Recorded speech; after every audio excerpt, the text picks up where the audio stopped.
I don't. I think Brash would actually prefer it at this point. It's like punching things to death is way more metal, though. Yeah. Actually, she'd be like clawing them to death. That'd be so gross to have to clean your hands after that. Because like she fights with her nails. I wouldn't scratch just any of eats these it. things. She eats the Yeah, blood. the hard part is if when Path of the Beast fighting, it's your claws or your teeth. And I don't want to eat it, so I'd rather use my hands. I wouldn't want to use anything. Your claws. To be completely honest with you, wouldn't want to use any of it, like at all. Now we'll try to use the machine gun until it runs out. It eventually will. It will. You're probably about like 5 shots, and you're like, oh, why? Just looks over at Calibex mid-fight. It stopped working! That will definitely happen. You didn't bring any extra ammo? What's that? What? No. What do you mean, what? You just think it works? I told you to go to the armory. Leela. She's not gonna know what that is. Come here. Oh. Oh my gosh, y'all, I did my first raid into tier last night while I was streaming, and I was so scared. I was like, I don't know if I'm doing this right. I just kind of hit the button and I watched it go, and then it went, you rated and hosted, and I was like, oh, success! I'm gonna go take a nap. Because that's like about the time I started feeling bad. So wait a minute, I Baby. didn't know I didn't know you streamed. No.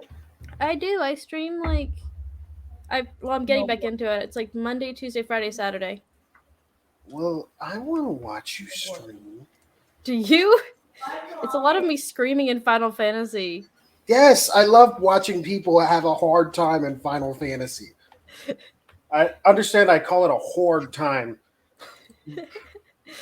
I do play a Lalafell, though. That's been like an instant turn off for a lot of people. They're like, oh, gross, no. But I'm like, I am a short person. I'm considered a short person, like by like normal people in real life standards. So I have to play the short person in the video games. So. You're a real life Yordle. I don't know what that is. They're the super small people from League of Legends. I think I played that like one time, ran into someone really toxic, and then left. You know what? I don't blame you. That sounds accurate. I was 19, had no self-esteem, and was just like, what the fuck? I was like, how? What? Okay, no, I don't like this game anymore. And then they were like, no, you can come back, and I'm like, Everybody I know that played League of Legends were massive assholes when they played. Really? Yeah, Ernie. Was he a massive asshole? Yes, Ernie is an asshole in any game. Oh, nice. Well, like, I don't like playing MMO. Ernie is the type of person, he'd be like, what? You mad? Mad because bad? He would troll people That's hard. not bad. That's funny. No, but he would keep doing it. Oh, That's after not a funny. while, it gets annoying. Yeah. Or you get someone like me who like I don't cry play at the drop of a MMO, hat. so I don't And like the talking same to people I person don't that know. did that, I ended up playing World of Warcraft with when I started learning how to heal in World of Warcraft, and they died to like was apparently a really easy mechanic. Proceeded to cuss me out over voice chat and leave, and I just sat there and cried. Oh my god.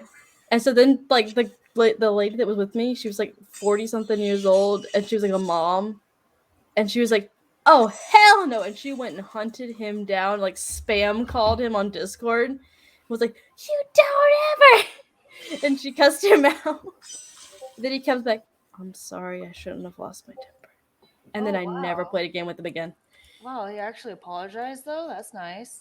I feel like people are so like the humanity is gone from them when they play. Like, It's one of those things where it's There's- like people The like humanity is have gone. anonymity behind a screen, so people are more assholes because they can disconnect from because they you. use it to like lash out as an outlet, kind of like you use a punching bag to like, you know, they'll use that in the game and then just be complete assholes to everybody. And I don't want to deal with that. So I prefer all the other characters in my game to be robots. Hey, listen. I'm gonna look at you every time we play a game from now on. It's gonna look mad because bad. Mad? I think that's funny. I think that's stupid. So Oh my God. I won't get mad. No, I don't know. Like I Because can you're bad. I So get angry stupid. I get angry at video games, but I can't ever get angry at anyone else except for myself for being so Oh. bad at the game. It was like Yeah. I'm so terrible. I hate this. And like my roommates used to get mad at me because I used to rage and pick on myself as I would rage, and they're like, "Dude, are you yelling at yourself?" No. Yes. Shut up. I had to stop raiding for a little bit back in World of Warcraft again because I was off. I was like one of the off tanks, so I had to do call outs. The thing was, sometimes we'd be going till like 2 or 3 in the morning on a weekend, and like my parents didn't allow our computers in our rooms, even though I was an adult, and so I'd have to play in the kitchen. And he'd come in at 2 in the morning. What are you doing? And I'm like, I told you I'll be talking if I was in here. And so after like 2 months of that, they were like, you can take your computer upstairs. Not that it changed much because I was over their bedroom. Yeah. So then they'd have to deal with me at 3 in the morning hearing the of me walking back to my bed. Oh, the fun of being an adult. Fun of being a gamer as an adult. I have an open box of cheese sticks on my yarn, and I probably should move it. It's going in the background. Open box of okay, I was about to say cheese sticks. Interesting. I went to Pizza Hut because I didn't feel like trying to cook something. No, I'm just upset that you didn't share. That's Fair what enough I'm about upset the- about. It doesn't matter. I am You sick. didn't Why would you share. want to share my cheese stick? Because sharing is caring, even if it's just Sharing is spreading and Sharing infecting. is spreading germs now.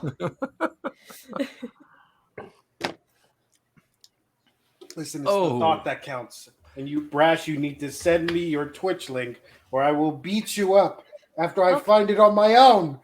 Okay. I have it in my little description thingy on Discord. Oh, do you? Yes. It's just there. Oh, Hey, he's a good doctor, not a good investigator. yeah, you're be right. honest. That's why I have him. You know, it's exactly why I have McAllen. It's better that way. McAllen is my guy. He's just okay. Yeah, I don't investigate anything. I just sit there. No.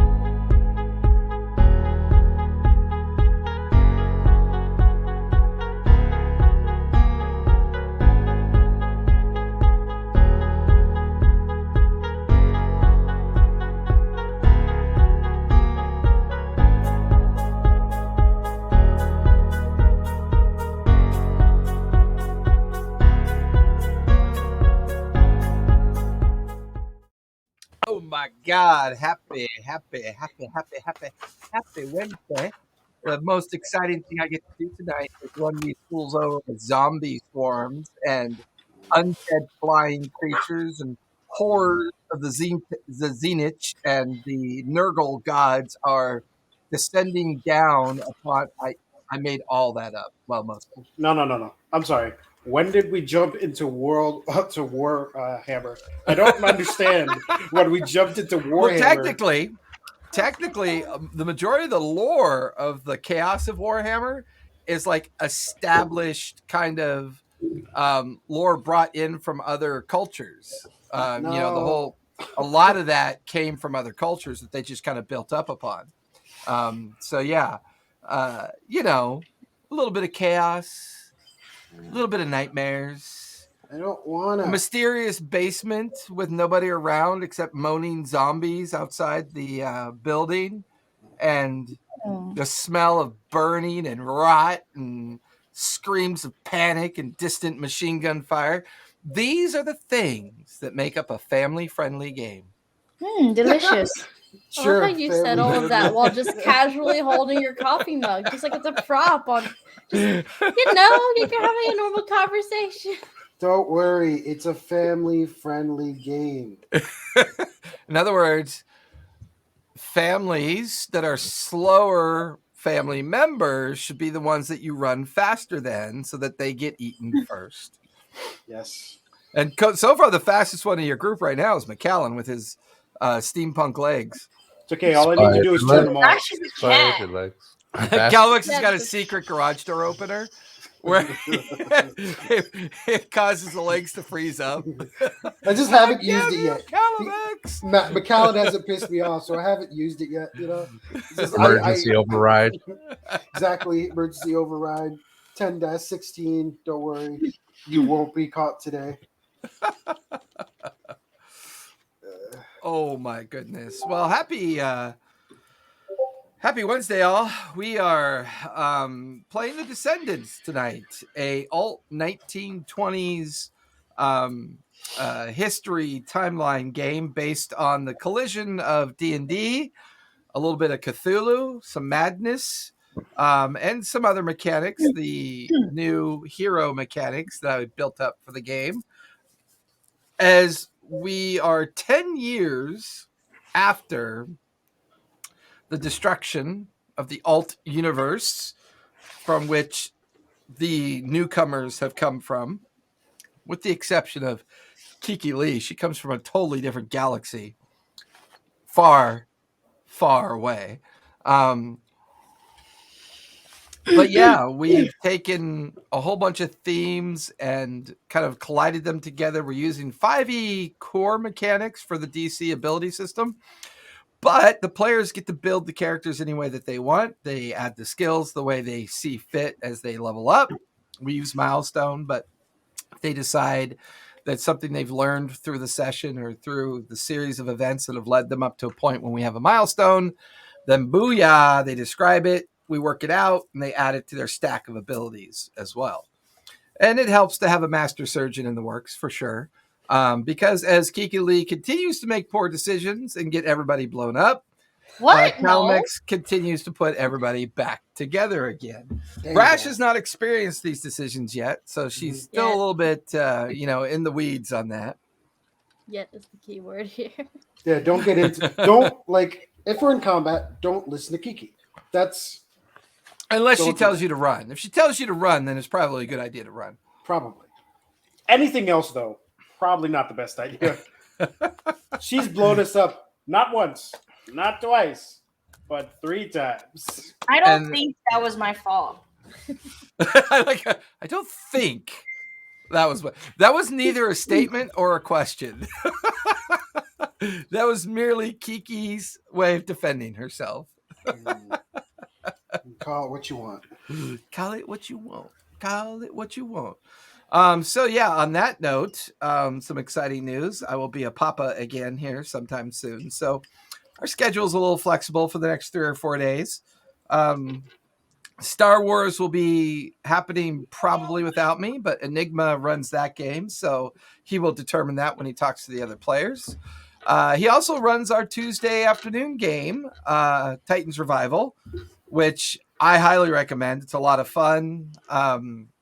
There are shenanigans abound, and my favorite is Thea. She has just blossomed into a major fun player character. I'm having lots of fun listening to Thea just be fucking nutty, and it's pretty cool. Especially like when she drives Enigma crazy, because there's a little bit of kind of satisfaction in that. Especially when Enigma played a Kinku in one of my one shots, and I've never been the same since. I'm very damaged. Very damaged. Oh, no. I mean, the Kenku did do in one turn, did 100 and some change damage. Because you did like a Kenku Paladin, didn't you? It was a paladin rogue. Yeah, it was pretty fun. Oh, It was a fun build though. It had lots of cool outlines to it. It was pretty cool. Yeah, the best part was banishing smite after I sneak attacked you. It was great. Yeah, that was fun. Well, you didn't sneak attack me. You snuck attack the opponent that was represented within the one-shot encounter. No, it Enigma was you. is- It was you. Enigma is of the old school of us versus them, Yes. and he thrives on it because he's younger than me. He's usually always angry. He's been living inside of a studio apartment for the better part of 82 years. Yeah, that's right. That's pretty much it. Yeah, you're right.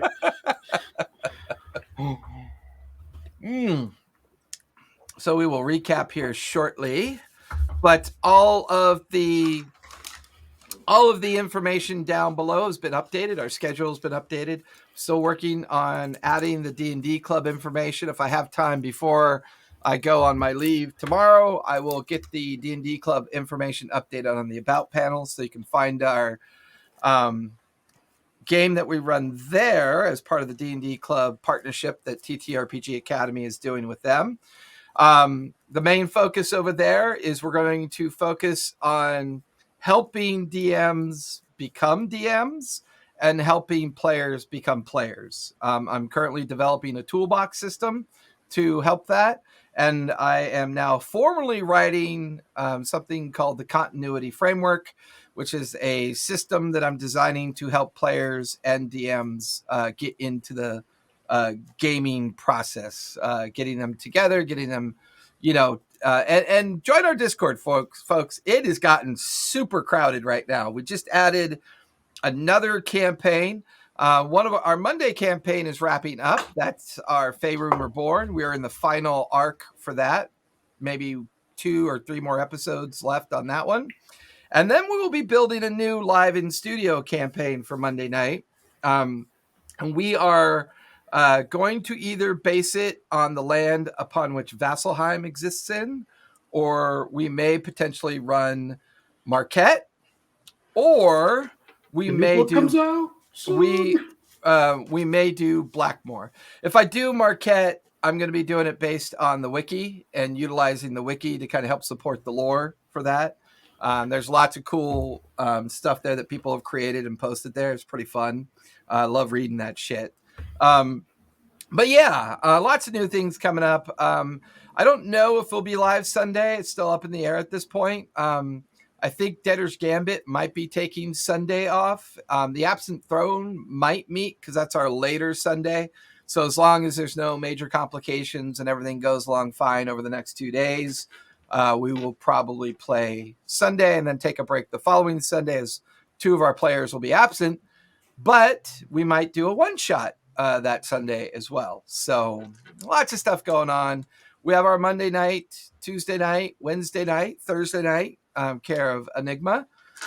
Friday night one-shots tend to be the first Friday of every month. We just had our most recent one, which was actually pretty full. We had 6 players for that one. It was a lot of fun.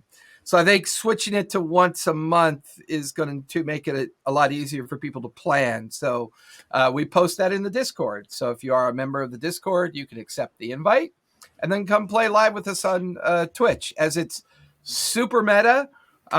It's purposely meta. It's designed for you to bring your character. It's designed for me to run an encounter, and we just kind of teach, learn, and play out all the mechanics and help each other kind of figure out how things work and just have fun with it.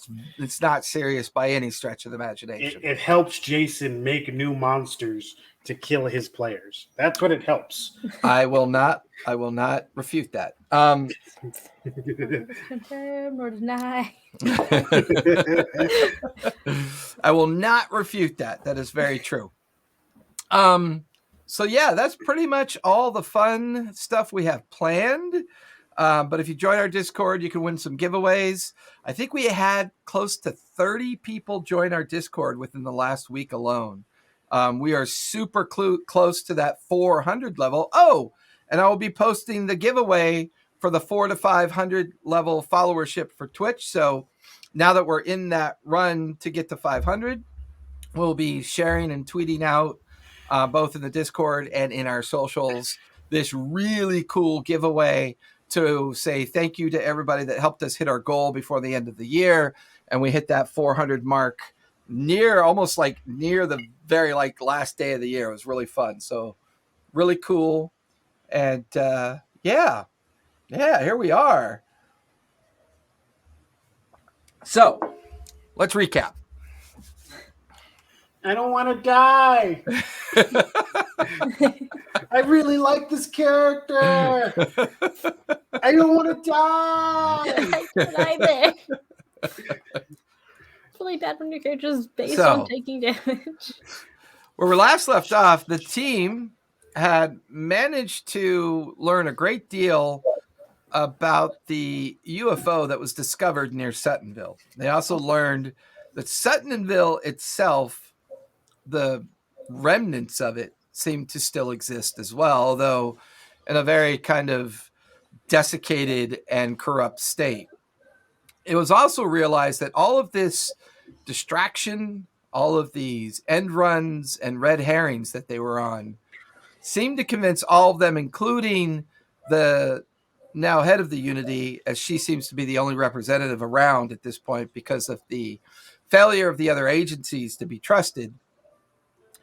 Mrs. Brown, or Miss Brown, also agrees with I the thought he was rest talking of about the me. also agrees with the majority of the party when it can be stated that this misinformation campaign probably had begun from the very beginning and kept all of you busy with the false understanding that the assassination on Coolidge was the focus of what was going on, when in fact these things called chaos rifts are now being discovered throughout every major city within the United States. Whether or not they're being discovered internationally has not been concluded yet. But the team began to gather up their contacts and understanding as Miss Brown has directed them to make their way to downtown Los Angeles, that seems to be currently You should have just experiencing. said downtown LA. It would have been so much better. Sorry. Well, yeah, but not a lot of people, not everyone knows what LA means. Louisiana? Thank you. Thank you. Listen, I don't listen to those. Not IQ everybody 400. here on the stream is from California. Okay, I'm not from California. Thank you. you've On lived the there. other side of the country. If you lived in the United States or know of it, you know what LA means. Yeah, Yeah, Louisiana. Louisiana. Unless you live in the South, and then it means Yeah, Louisiana. if you're in the South, you say like if you write LA, they'll be Well, like, in Canada, they say LA. It's LA. It's LA. LA. LA. LA. They have We the perfect gotten so tacos off in track. LA. Off track. LA. That's a really good surfing. Train of thought Dude, accent. derailed very quickly. Just There's a understand train it's on a LA. set of rails somewhere, but it ain't here. We don't know where it went. We lost it. What the train? Where's So the the decision wheels? was made for the expedition of the group to get there in a hurry. A series of contacts were established. McAllen began to gather information about how to contact Mr. Brownsfeld, or Michael Brownsfeld, who lives near the downtown LA area. There was also an individual that goes by the name of Dr. Gregory Stillwell, who seems to be conducting experiments and research on these creatures that seem to be either coming from the chaos rifts or biting or attacking civilians and then turning them into said creatures. With that, the team decided to send ahead the airship with the gnome crew in anticipation that perhaps LA will be quarantined and shut down to traffic coming and going. And one of the few operating magic circles or teleportation circles that the Unity Council has access to has been invoked. Magic can be a little strange in this world. Not quite what they knew of the old magics of the Weave, but the way the magic works now, it's a little bit more physical. As our team gathered at the teleportation circle, they were thrust forward and down and over, uneasy stomachs as they fell through the teleportation effect to arrive in a darkened basement, smelling of smoke, the sound of gunfire off in the distance, and taking a moment to look through a basement window at the sidewalk level as there was a blood-curdling scream. Somebody was bit, attacked, and then that somebody, within a few moments, stood up, began to moan, and wander off into a series of moaning, shrieking voices. And that's where we last left off. You guys are currently in the basement. You can see the teleportation circle at your feet. You can see that there are a series of low hanging stairs that seem to go up to what looks to be a possible door off to your right. There are kind of like small crates and barrels and stacks of supplies here. You can see that there are 3 sidewalk level windows, and you can see the kind of decayed flesh of individuals shuffling about outside of those windows. And every now and then you hear, and then small arms fire. The occasional explosion and like a really loud crescendo of screaming and like sounds of terror kind of shifting and moving away as they come and go. What would you guys like to do? I want to go look out the window.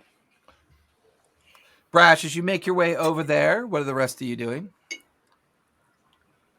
I'm want to try to gather as much information as I can of what my surroundings are. Okay, give me investigation check. Brash, give me perception. McAllen, Enigma, what are you two doing? Other than curling into a fetal position in the corner and start crying. Reminiscing about the good old days. Thinking, well, how did I end up here? I could be in a better place. Record scratch. Record scratch. You're probably wondering how I got here. I would like to look around. Oh, wait. First question. Did the Unity Council give us a map or something so that we could figure out where the fuck we're going? They did describe to you that the teleportation circle was located on the campus of the university where Dr. Stillwell was doing his research. They didn't really mention a layout of the university at this point.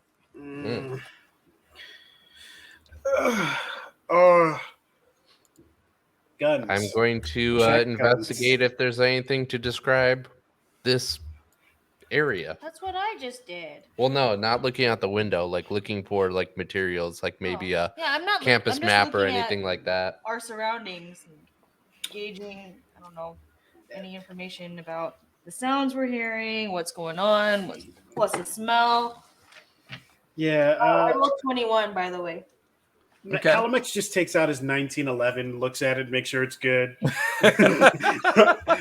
Make sure that's fully loaded. Checks his machine gun that's called broadsword. He's just like, "Yep, this looks good." Brash, what'd you get for your perception check? Yeah, 12. 12. I mean, all you see is rotten legs and feet and shuffling kind of forms. Every now and then you can hear a scream off of the distance, or you can hear kind of like the sound of gunfire. It gets a little bit louder because you're closer to the window. The window is like a double paned wire reinforced. It's pretty strong. You kind of push on it slightly. It's pretty well in place. Is it high enough that you could do something like this? Yeah. That you do like the little cat thing, just like a little kid. Just like, oh, that's gross. Yeah, I mean, you're standing on a crate looking out, kind of checking the horizon and the street level activity. You can see little fires that have kind of gotten started as well. Oh, that's gross. Oh, Yeah. no. Oh, that's gross. Cheeky for you, Calamex immediately pulls out his pistol. He's checking broadsword, and he's kind of like just preparing for the inevitable leaving of this space as best he knows how, which is just to go on a rampage. The rest of this space, Wrong character. the rest of the space, Kiki, McAllen, what did you decide to do? I'm looking to see if there's any info to glean about the layout of this campus that we're on. Fair enough. What did you get for investigation? 18. Between the two of you, find a couple things. Number one, you are in a campus storage room. You get that. This is where they seem to store a lot of the university magazines, newspapers, as well as a lot of the printing equipment and resources they use to print things. You can see stacks of all the material that you would need to do that. On the wall, McKellen, you find a evacuation map that kind of describes this area of the campus that you're in. And you can tell that the building that you're in is maybe a solid few thousand feet from the building you need to get to, because you recognize that one of the buildings is referred to as the research labs, and you guys are on the other side of the campus in like kind of the maintenance and storage area of the campus. Other than that, not much else is here. Okay. We're good. So I'll relay this information to the group, and I'll say, well, looks like we're gonna have to trek across this area to get where we need to go. Luckily, I have a couple tricks up my sleeve to assist us in getting there a little bit safely, and I'll just have Pass Without Trace prepared as soon as we leave. Okay. Cool. We're gonna sneak through the zombie apocalypse. That's Yep. what we're gonna try to do. Yep, that's what it sounds like. It 100% sounds like we're trying to sneak through the zombie apocalypse. There's always Plan B. Well, let's just hope they're Going like guns, please. the dumb zombies, you know? Yes. You mean not like the super fast ones that chase you down and The eat ones that, you like, super hear you fast? really good. Not, Uh, like, left. let's not go World War Z, huh? How about not? How about we don't do what? that? Doesn't exist. How about we don't do that? Yeah. This No, is no. where all my shadow arts are gonna come into play. Please, please save me from myself. Meanwhile, you can see Memoris off to the side. Are we really going out there? Can I stay here and wait for you guys to come back? Yeah. Is that okay? No. No? Oh. Okay, no. Shit. Well, I got a bit of a confession to make then. I'm kind of terrified of zombies. I had a run. Well, needless to say, it didn't go well for me. I'm not a fan. But I'll if you need me, do what I Don't worry, can. frightened one will protect you. Just do the invisibility thing and just stay invisible. Just stay near Ah. us. You're right. I can do that. I can do that. Yeah, just Yeah. do that. I Just have make that sure too. you don't. Just make sure, like, you don't bump into any zombies or do something stupid. Please. We'd rather not die. Well, when you describe stupid. Anything Kiki Lee does. Ah, Wow, understood. I find that mildly offensive. Mildly. offensive. It's not very offensive. It's just a little bit. It's just mildly offensive. I look at Kiki's janitor eyes and I go, that's the point. You guys are horrible. Horrible. Anything. I don't know what this means, but this is what some of my friends do to me when I piss them off. See, this is that's the gesture of friendship. Oh, okay. Friends forever. Yes. Friends Peace, forever. peace between worlds. Peace between worlds.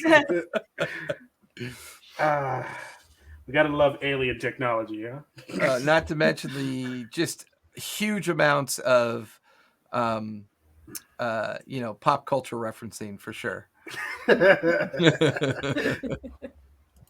We're definitely not gonna get DMZ in for that. No, not at all. Nah, we're good. I don't believe so. I think we're good. Something tells me we're good. It's all good. We're good. We're good. It's fine. Where's the door? The door. that There's we have a 10-foot stairwell leading up out of the basement to a small wooden and metal door on like a small 5-foot wide kind of like platform. Is there a window on this door? No, there is not. Solid. Just crack it open a little and like peek your eye out. Absolutely not. Instead, I'm going to do the doctor thing and sense undead. As Gee, I you wonder if do, you'll find literally as you do that, the near psychic backlash to the amount of undead swarms around here, Just like with a one big splash. exception, they are on the other side of this door, but in less numbers. You get the sense that whatever campus perimeter is here has kept most of them out, but there are anywhere from a dozen or more shambling entities kind of kicking off your senses. I just look at that door and I go, that's a bad way to go out. Is there a good way to ever go out? There's a window that seems to have a lot less Oh, you zombies mean a over way there. out of the room. I Yes. see.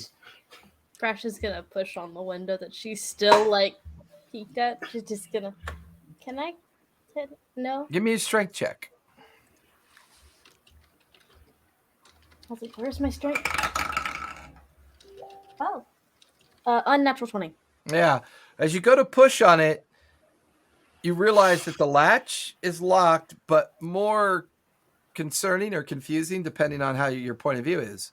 The base of the window is heavily bolted down in to the windowsill jamb, almost like somebody came in here at some point and permanently sealed these windows shut. Still gonna flip the latch and try to push Yeah. and or pull it. Doesn't budge. This isn't working. Would you be quiet? Can I try to help her? You can try, sure. I'm trying to push the door. I get Wait, advantage how on big of a strength window check. is this? Go do we for do it. a strength check or not? Yeah, do a strength check. Okay. My strength is not good, but I get advantage, which is nice. Go for Because it. of Ragnar. I'm gonna ask Ragnar. Ragnar, help me, you're strong. What's going to happen when I break the window and they get in here? Don't well, I don't know, just be careful or something, you know? Just be careful, you that's stuck in my head. That sounds worse. Don't do that.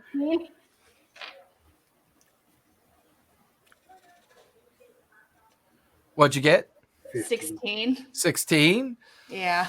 I mean, you push and everything's bolted and there's a slight crack in the plate of the window, but just a Oh. slight one. These are pretty heavily reinforced windows. Well, I mean, we cracked it a little.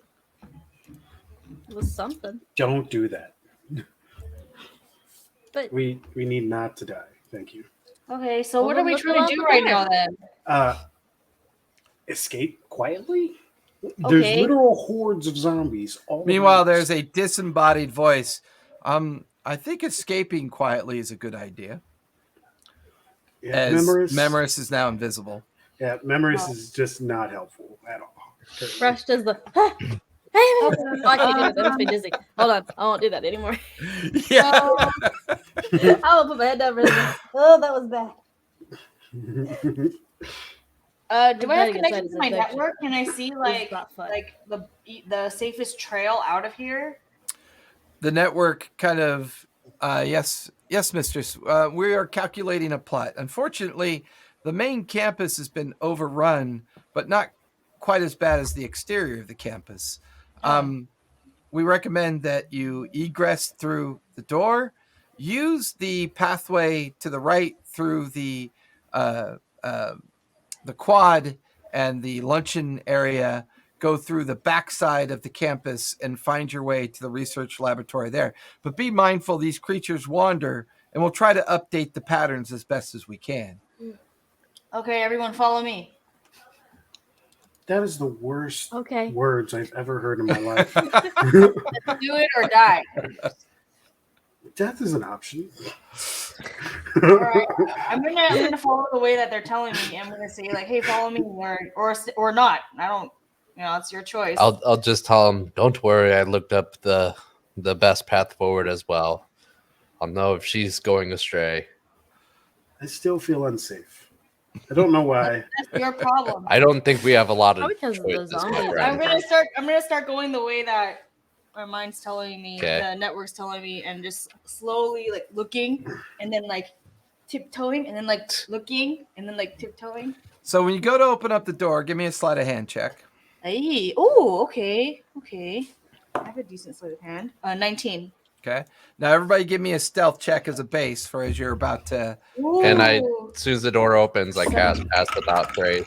Okay. So you add +10. What? Everybody? Good. Yep. to stealth. Awesome. Good. 27 then. I want to remind you all that stealth is not my forte. Well, roll well. I did. Hold on, I'm having to do math and my brain's not working. I didn't either, but thankfully I have +10. What did Kiki get? I will guide myself. 27. Kiki got 27. Okay. That is much better. I got a 23. Okay. 23 for Calamix. What did you get, Brash? I had to do math. I got 23 as well. Okay. And that's with your +10? Yes. Okay. McAllen? Rolled really I bad. got 18, so I rolled the lowest. Yes, you did. So Kiki goes out first. You watch as she looks left and right, and she immediately begins to very carefully walk down the pathway that the network had shown her. There are shambling creatures about, but they don't seem to be paying attention to any of you at this point. Some are teenagers, some are elderly. There's a officer in kind of old school, the 1920s police uniform kind of shambling about, their gun belt kind of like dragging behind on their foot as they kind of shamble. And all of you manage to begin following Kiki. You can feel the presence of Memoris nearby, but he seems to be doing fine as well. And gradually, over the next 5 or 10 minutes, as you move from a planter to a picnic bench, and then around a overturned car and over across kind of like a concrete planter, you all gather near the cafeteria and eatery section of the campus. You can see that the doors have been broken out, windows shattered and lying about. You can see actual bodies lying on the ground that currently don't seem to be responsive in any way. They're just lying there and pools of blood and gore kind of pouring out of their bodies. Every now and then in the background, you can hear machine gun fire go off, screams and yelling, maybe nearby explosions going off as well. You're about halfway to where you need to get to. McAllen, you look at the map and you begin to realize that Kiki is going a way that makes sense. It takes you near the back portion of the campus, near behind some of the classrooms and research labs that would be attached to the rear portion of the campus. So everybody give me fresh stealth checks for the second half of the run to the laboratories. Ooh, much better. Oh. Do we still get the plus Yes. 10? Oh, sweet. Yep, still get the plus 10. 23. 23. McAllen, 21. Brash. 29. Nice. You are super quiet. Calamex. This is 21, 31. Nice. Nah. That's a high one for you. I rolled an 18 on the dice. Nice. So at this point, it's a matter of using the building as cover, and you quickly skirt the edge of the cafeteria. Around the backside of it, there you can see the kind of grisly remains of either a chef, cook, or someone that maybe worked in the cafeteria. Kind of pass by them and get to the corner of the cafeteria. There's now a straight pathway to the rear portion of the laboratories and the classrooms. You can see double doors connected to what you think might be the laboratories based on the map that McAllen has. But you can also see double doors that gives you access to the hallway that will take you via the classrooms.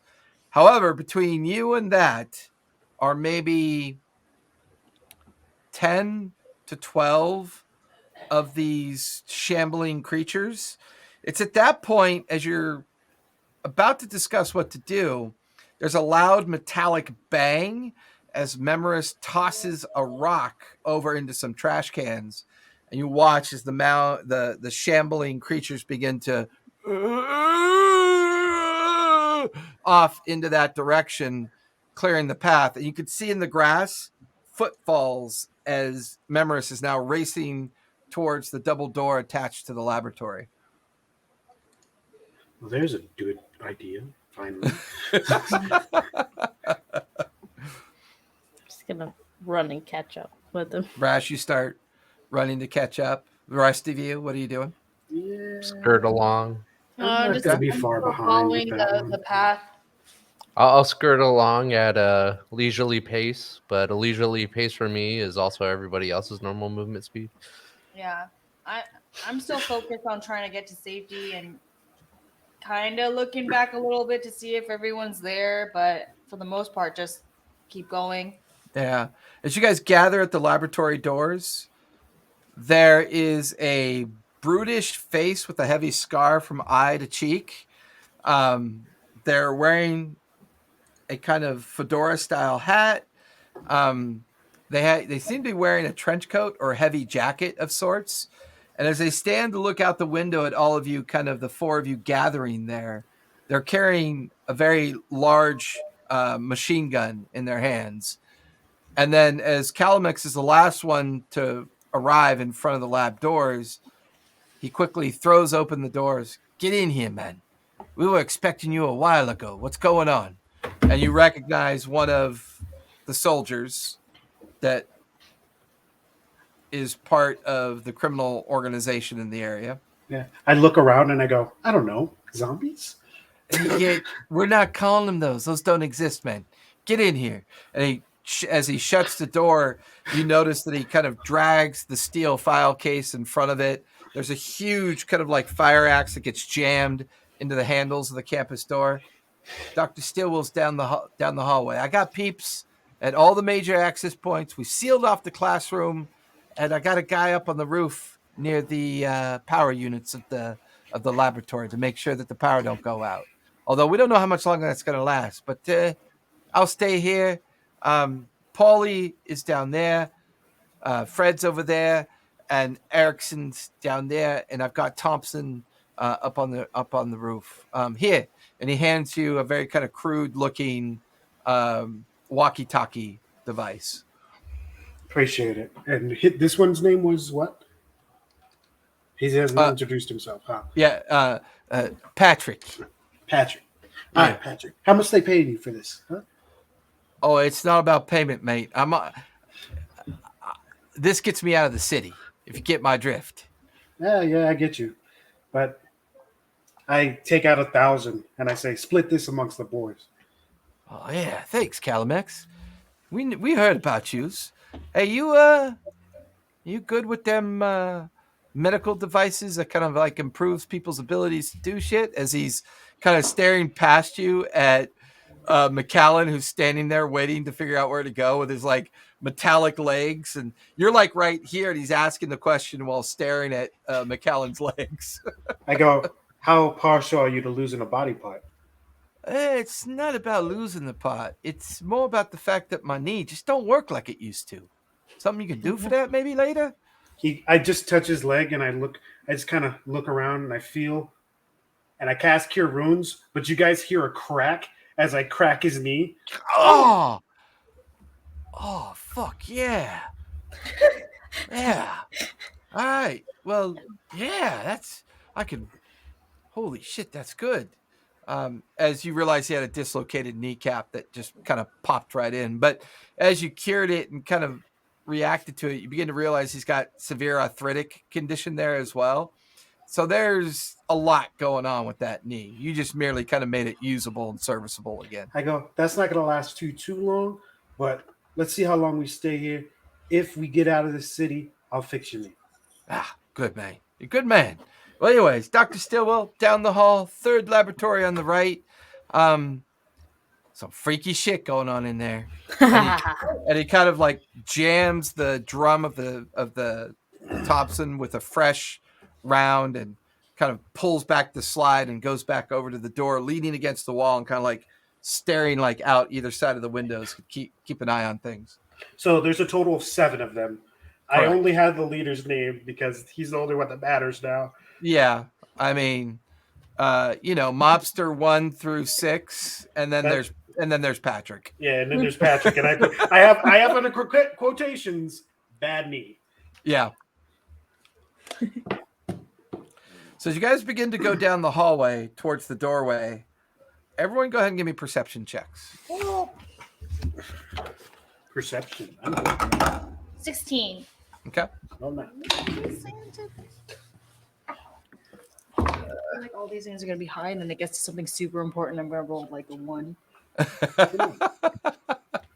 My metal dice are going to dice jail because that's the second low number. That's actually a natural 1. Dice jail for you. I've rolled 3 1s tonight already. Oh, really? This is going to be a short night for sure. This is awesome. 21. 21. Jesus Crash Christ. is just like this. So, Kiki, as you're kind of leading the group slightly, the first door to your right, you watch as a hand kind of comes up and slams against the window of the door. What does and the hand just look like? leaves, and it Is it just like mottled leaves. and gross? Yeah, it just leaves this gory trail of like mucus and skin and bone left behind on the window. Ew. And you can see Can I like that cut it off? you can see that it's like a heavily locked door, and the window holds, no real problem. And then there's a warning sign. There's a biohazard sign. You get the feeling this is one of the containment rooms for some of these creatures. And you guys go by. Calamix, you see the same thing in the second room as a face kind of slams against the window. Its tongue comes lolling out a good 2 feet long. Its eye is partially hanging from its eye socket. The skin kind of sticks to the window as it pulls itself away and just kind of lingers at the window. And then it stumbles off into the holding cell. I'm By gonna the say time you- to it. By the time you get to the third door, it's partially open. You could see that there's a sign outside, organic studies and research, chairhead, Dr. Stillwell. And you guys kind of open the door to go in. The room's pretty good size. It makes up the majority of the laboratory on this floor. There's still more labs up above, but you're currently on the first floor. There's a second floor. But in here, every medical tool of this age is around here. Microscopes, plenty of equipment to allow you to do any level 3, level 4 kind of biohazard study, organic studies. You can even see that Stillwell clearly has access to New World tech or newcomer tech, as there's a station that's clearly designed more to be artificer in nature. And they're kind of hunched over, looking very strange. Appears to be a very large minotaur with a heavy lab coat on, and is hunched over a very large microscope, but and immediately pulls away and turns to look at the rest of you and goes, "Oh, I believe you are the ones I'm waiting for. Are you also the ones responsible for those gentlemen that arrived recently?" I'll say to him, Gregory Stillwell, Yes, I'm Dr. Stillwell. Well, I can't speak about those gentlemen out there, but Gentlemen. we are in fact here to see you and find out what you've learned in your findings. Well, I'm sorry, what are your names? My name is McAllen. I am a detective. I'm Kiki. I'm wealthy. Well, that's too bad for you. I guess. I know you. You're Calamex. I'm familiar with you. I've read your works. Who are you? Oh, I'm Brash, and then she kind of like looks at everybody else and says, And she's cute. I was gonna say homeless, but okay. Well, I have been taking samples and I've acquired some thoughts and theories on what these things are. I'm waiting for a team to return some of these creatures, and his huge, like 9-foot tall form kind of shambles over to a metal table where he's completely dissected one of these creatures. And he's got each of the individual parts purposely strapped down as all the different isolated parts are kind of wiggling and moving about. The skull is the partially decayed skull is kind of like biting at the air when he gets a little too close. I'm comparing those that get infected to those that come out of what I believe some of my companions are referring to as chaos rifts. I don't know what those are. Would you but mind if I took a closer look? I'm not going to touch it, but I just want to look No, at it. feel free. Just Okay. be mindful of the teeth. Okay. I pulled most of them out that I could safely extract, but it's got a couple left in there I was unable to remove. I'm gonna go over and just like kind of try to see if my network has any. Yeah, your eye dials in. You begin to examine the pieces Has and this parts. ever happened in other universes, other planets that we've ever come across? This is very strange, but we've been Go around ahead for- and give me investigation first. Ooh, 27. Okay. Now give me nature with advantage. Nature. Where's nature? Let's see. Okay. Ooh, good thing I have advantage. Oh, never mind. Still not so good. 13. The network comes back processing images now, mistress. We will report the information to you shortly. However, our databases are not showing any occurrences similar to this in any of our known records or known understandings of galaxies that we have visited. Okay.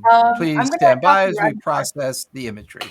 I talked to Ragnar and asked, in your life, have you seen anything like this? Dead, moving things I've seen lots of dead things. like this, Well, moving no, around not like like this. Normally, when things die, they stay dead. that. So you haven't seen any dead moving things like this, Ragnar? No, this is a first for me. No. Okay. Well, I'm glad to I'm show genuinely you new surprised that experiences. I'm having this experience, but yes, this is the first for me. Okay, just checking. Maybe you guys should Anyway. ask your people if they've seen any of these zombies. Well, I mean, you guys have seen similar things like this before. Yeah. Back in Thinville during The one the that's destruction trying to of the other Yeah. gate, but they were a little bit more decayed. They didn't really have humanoid form.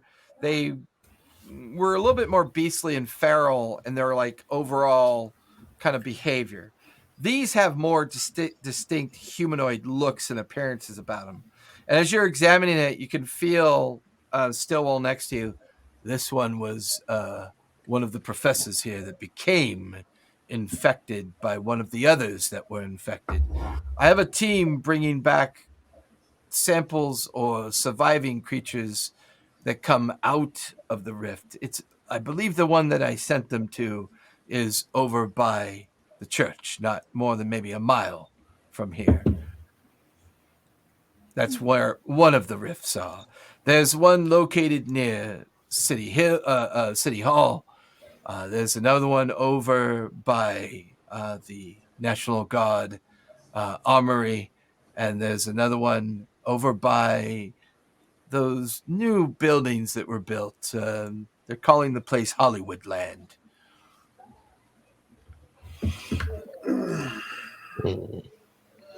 So far, the spread and the infection has been contained to within at least the immediate downtown area, but I've received word from others that things are spreading rapidly. There's a crackle on your radio, Calamex. Calamex, Patrick. Go ahead. We got a large swarm moving through the campus. Try to keep your people quiet for a bit till it goes by. I'm sorry, my headphones just went out. Say that again. We got a large swarm coming through the campus. Keep your people quiet for a bit. Everyone, quiet down. There's a brief crescendo of moans and shrieky noises that last for a few minutes. Everybody kind of just pauses and waits for it to fade. The radio crackles as the all clear is given. Mr. Doctor Stillwell. Yes.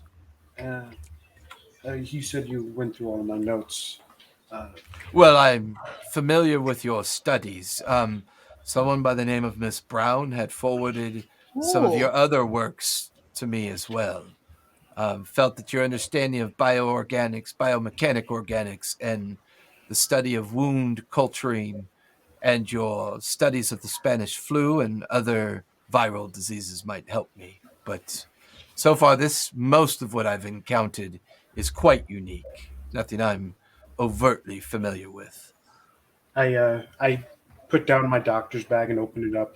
Go in there and I take out gloves, like medical, like the old, like brown, like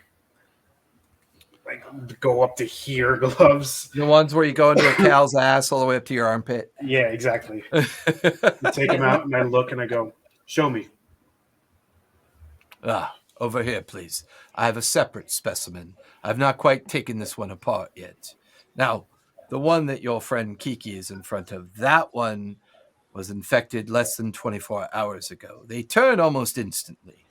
This one was infected less than an hour ago. And as you could see, the organics of the legs and the arms are still in a decay state, but not fully turned.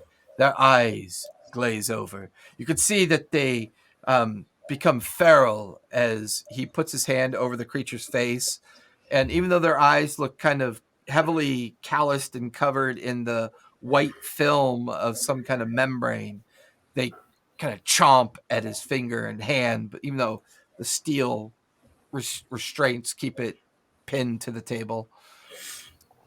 Have you figured out how the virus is transmitted? You have to be bit by at least one of the ones that come out of the rift. We figured out that much. These, when they bite you, takes longer for you to turn. The ones from the rifts, who barely even resemble humans at all, if they are even humanoid or Terran or others like us, I don't know. But those ones are quite feral and extremely, extremely dangerous.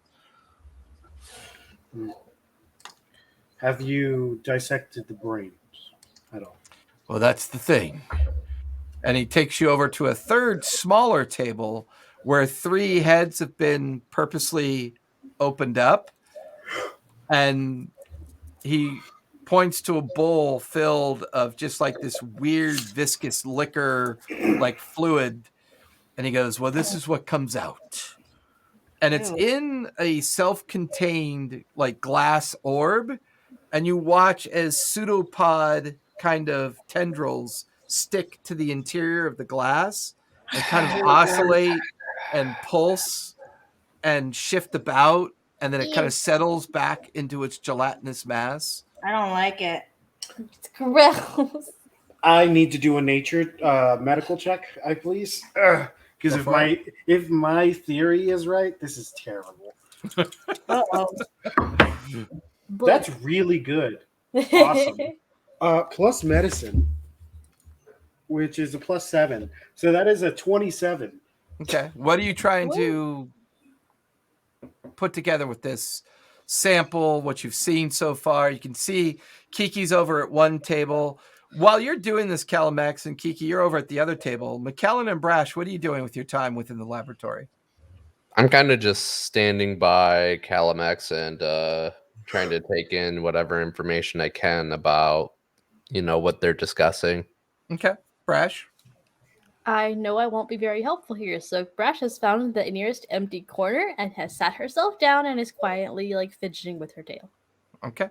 Fair enough. As you're Like a like good little toddler when you're waiting for mom like at the the store. like the Cowardly Lion in Wizard of Oz. I was thinking more like the cat version of a child when their mom won't stop talking at church after service on Sunday. Yeah, Where you're that just that like, works too. can we go? Where's I my want to go do switch? something. Where's my switch? Yeah. So, Calamix, what are you trying to ascertain from this info that you've collected so far? I want. So my theory, I've worked and I know of others' medicine. Specifically, I know about the inner workings of creatures that are not common.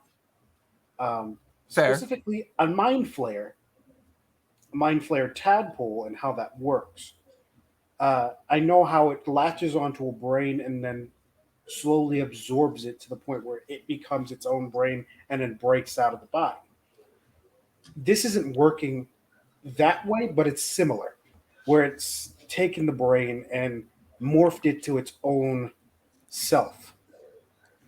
Uh, I want to take that, and I also want to take what I know about the creatures from Sutton and then those creatures from Thinville. Okay. Putting all three together, how can I? What do I ascertain exactly medically about what this might be? At the very least, there's a common theme to the nefarious nature of the creatures.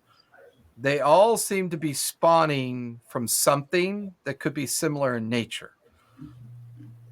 The fact that the brain matter turns into these strange pseudopod creatures tells you that they're not necessarily Terran in source. So if they're coming through those chaos rifts, the infection that these other humans or Terrans are getting is causing the slow decay of their bodies and eventually the liquefaction of their brain. And then these amorphous pseudopod like creatures that look a lot to you like oozes that you remember from the old world. But there's something else here that you're not sure of. Because why would the host rot for the purposes of trapping these creatures inside the brain cavities of the skulls? And if these are the things that are kind of ferally controlling them when they turn, and the infection is the way that they move on and spread out, there's a piece here that's just missing. Most of your points have potential, but there's something missing here. Perhaps when we get more original specimens, it might be easier to compare the organic matter of these with those that cause the initial infections.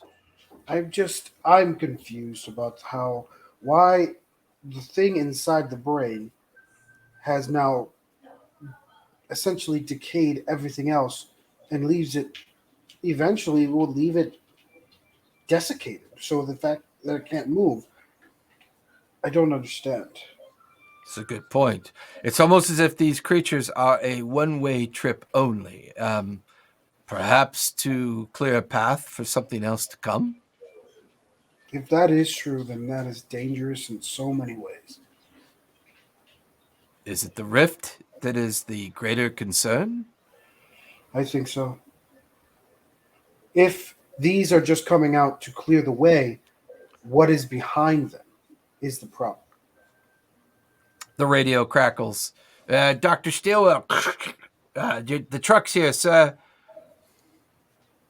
Ah, that will be the other team from the church. Could you and yours help us offload the samples, get the creatures secured, please? Of course, Brash, please ready a do your thing if something bad happens. Okay. Appreciate He it. just kind of pops up. He's like ready to go. What's everybody's passive perception? Passive perception 13. 13. Okay. McAllen, Calamex. 17. 23. McAllen, as everybody files out into the hallway to begin helping offload whatever's in the truck that is now being secured in the garage section of the laboratory, you guys find yourselves going down a different way. But just before you exit the lab, you can see where Memris kind of comes out of their invisible form for an instant, and you watch as he casts some kind of spell near one of the skulls. And it's one of the skulls that hasn't been opened yet to retrieve the pseudopod entity. And you watch as he pulls a very thin tendril of arcane energy from the skull, and then he takes it, twists it, wraps it around, and then kind of drops it into his head. And he goes into some kind of trance. And then you kind of dip out of the space to quickly catch up to everybody. All of you come down a series of stairs down into a sub-basement level where there's a ramp that drives down to the underneath area of the laboratory. The metal roll gate is pulled down quickly as a team of lab students jump out and begin to throw open the back. And there are two heavily chained creatures that look identical to the ones that you saw in Thinville. They are large, muscular. Their bone protrusions are strangely shaped. They're very feral with like multiple appendages kind of sticking out from the side. Behind their ears are weird gill-like structures that kind of flap and flail. They've got 6 eyes that are kind of insect-like, a distended jaw that kind of opens and closes with a kind of like maddened kind of frenzy. These things look horrific. Are these the same things from Stanton, or but I have not seen these before? They look kind of like them, but slightly different. There's something different here. But for Calamex, McAllen, and Kiki, you would recognize them from the Thinville encounter with these creatures. Mm-hmm. Like, yes. Oh. Well, They've got extra arms. that means that whatever happened at Thinville seems to be happening here, Yeah, based I on kind of surmised that. their makeup. So it seems that there may be a gate here as well. Yikes. What? And then The one of the thing lab students kind of comes around and has a quick conversation with Stillwell and then kind of disappears up the stairs.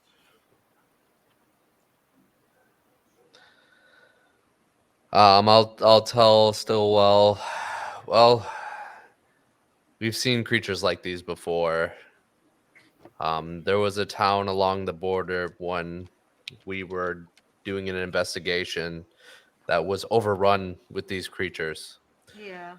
It appeared that there was a gate that was opened in that area, and something else came through afterwards, but before that, the town was overtaken by these husks. Interesting. The handful of survivors that I've had communications with before they finally turned complained of severe headaches, nausea, and described a persistent kind of ringing in their ears. One was an unfortunate halfling student that was succumbed, and he kind of described it as almost like his vision was blurred, a headache to the point of near pain and blindness. And before he turned, he mentioned that he could actually see something. And then he turned. Unfortunately, we did not have the proper containments filled yet, and we were forced to dispatch him. That's very unfortunate to hear. Can you tell how this contagion is spreading? It's either in the bite or an effect of the bite. Small spores, liquid-like gels, are infused into the target. They spread quickly, and based on the health age of the victim determines the rapidity of the infection. There has to be a ground zero where this is coming from. Yeah, we need to get to the bottom of this. Well, if it's anything like Finville, we know what comes out of those chaos rifts. We do. And that means that we need to find it, but we also need a bit more information on possibly how to close it. But with what he said, there are multiple chaos rifts. uh, Dr. Stillwell, Yes. do you know the reports of the first area of infection or first reports of where the chaos rifts came from? Yes, let's Which one move was this it? to my classroom. The laboratory students will deal with these.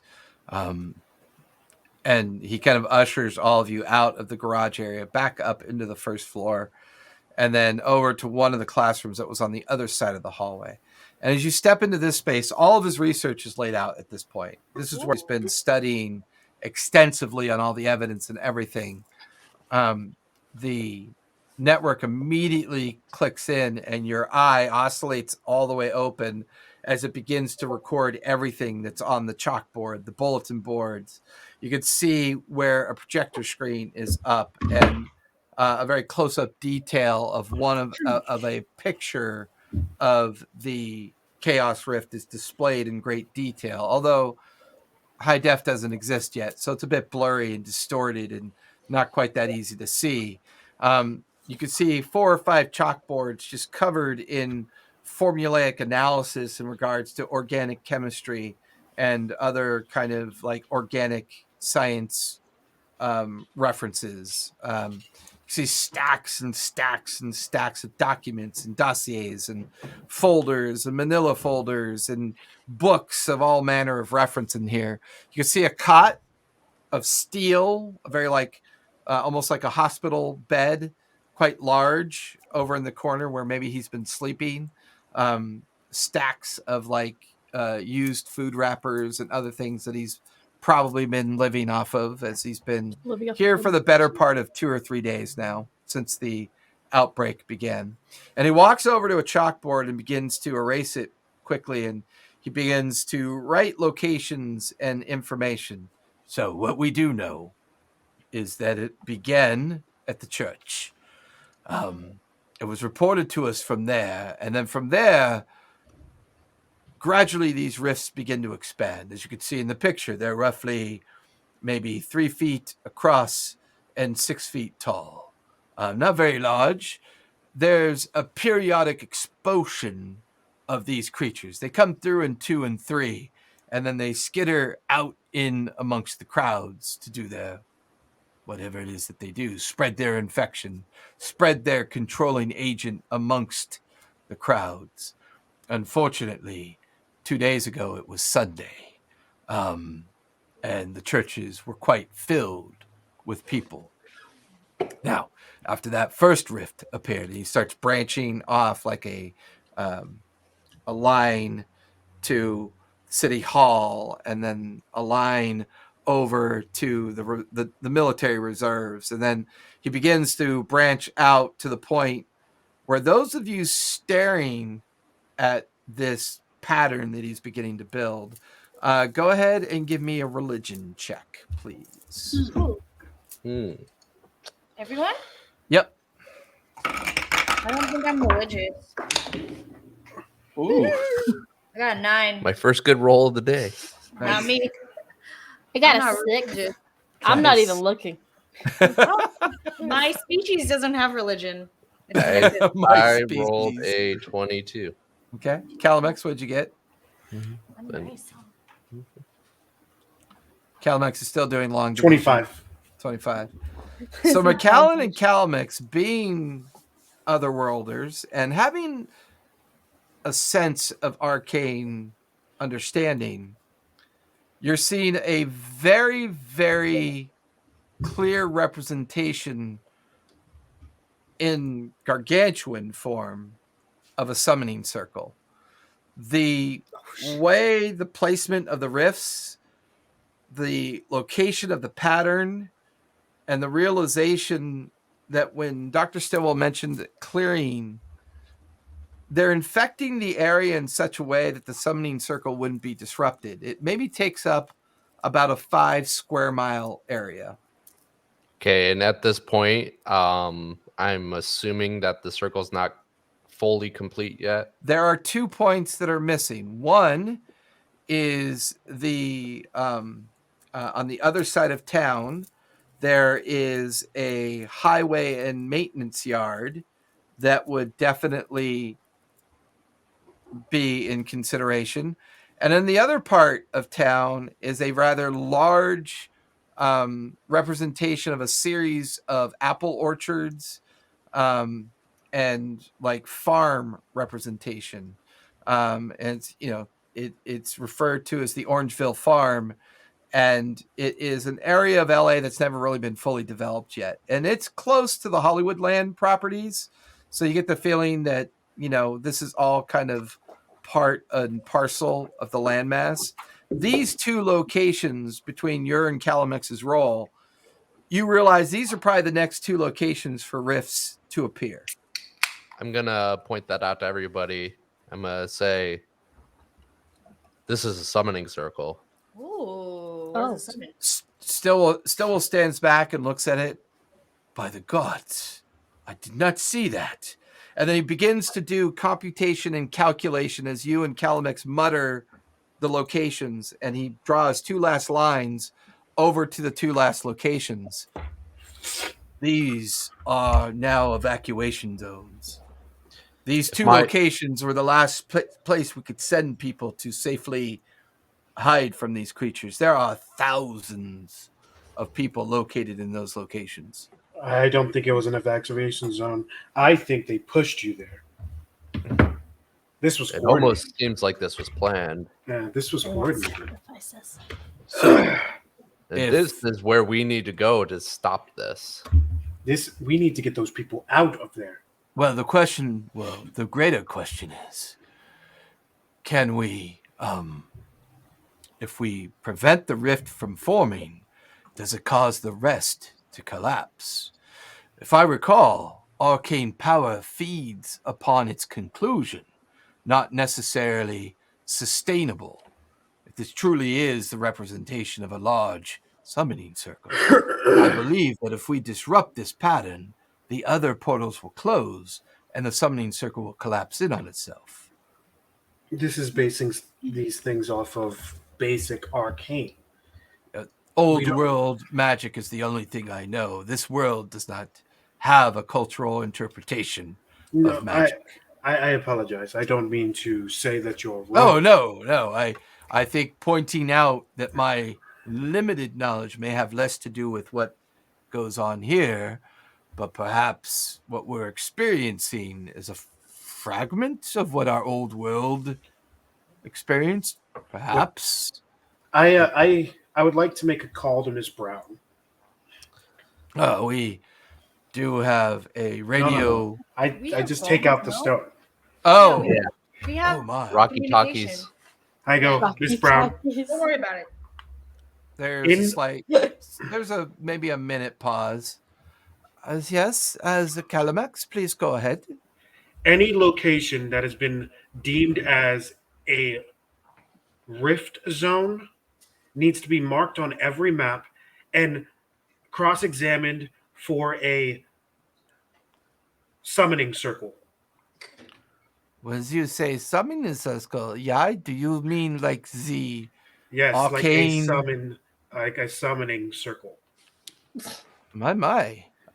We will get people on that as soon as possible. It may take some time to do the calculations and get it organized, but as soon as we know more, I shall contact you. Have teams on standby. They're pushing people to the places of evacuation and where the chaos rifts will open up to the next summoning. I can assume that you are with Dr. Stillwell and everything is okay to this point? Correct. We were just going over the computational data he's gotten. We have just received word that the military has closed all access to within 10 square miles of you.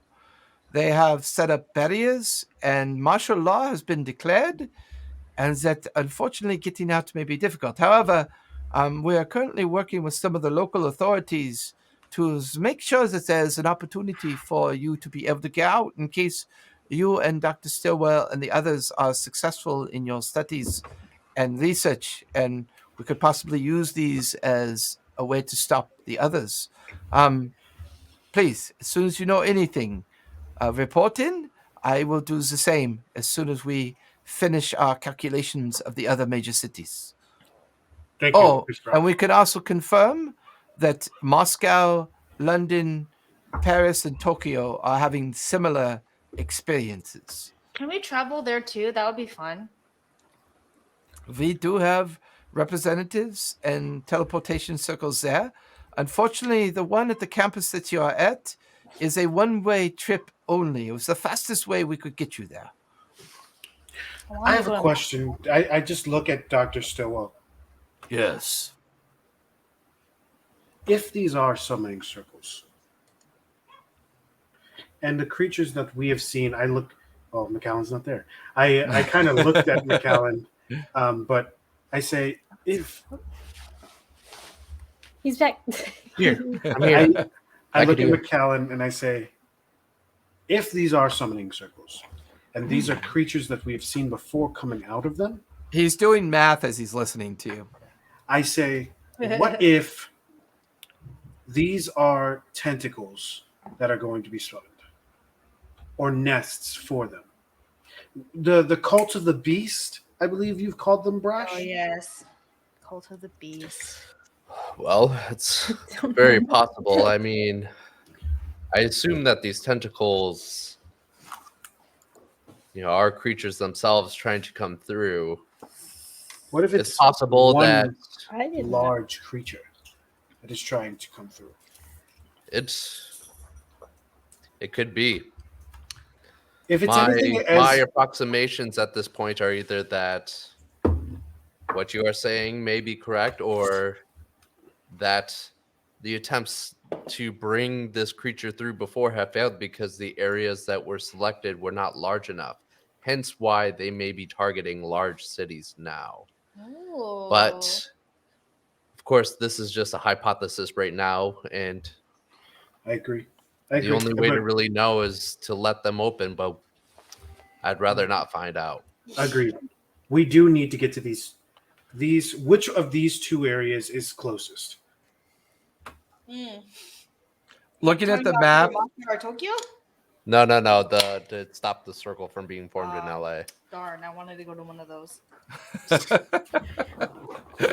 you watch as Stillwell stops his math for a moment and looks at the mention of the Cult of the Beast. I have heard of this. They are often referred to as the Brotherhood of the Beast as well. They believe in bringing in an entity known as a Nethertep. And this beast god is supposed to bring about a great evocational change within the world and solidify the Brotherhood's place.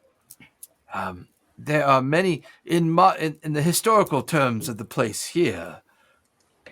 There are references to the pharaohs of Egypt and a country here located in the Middle East known as Egypt.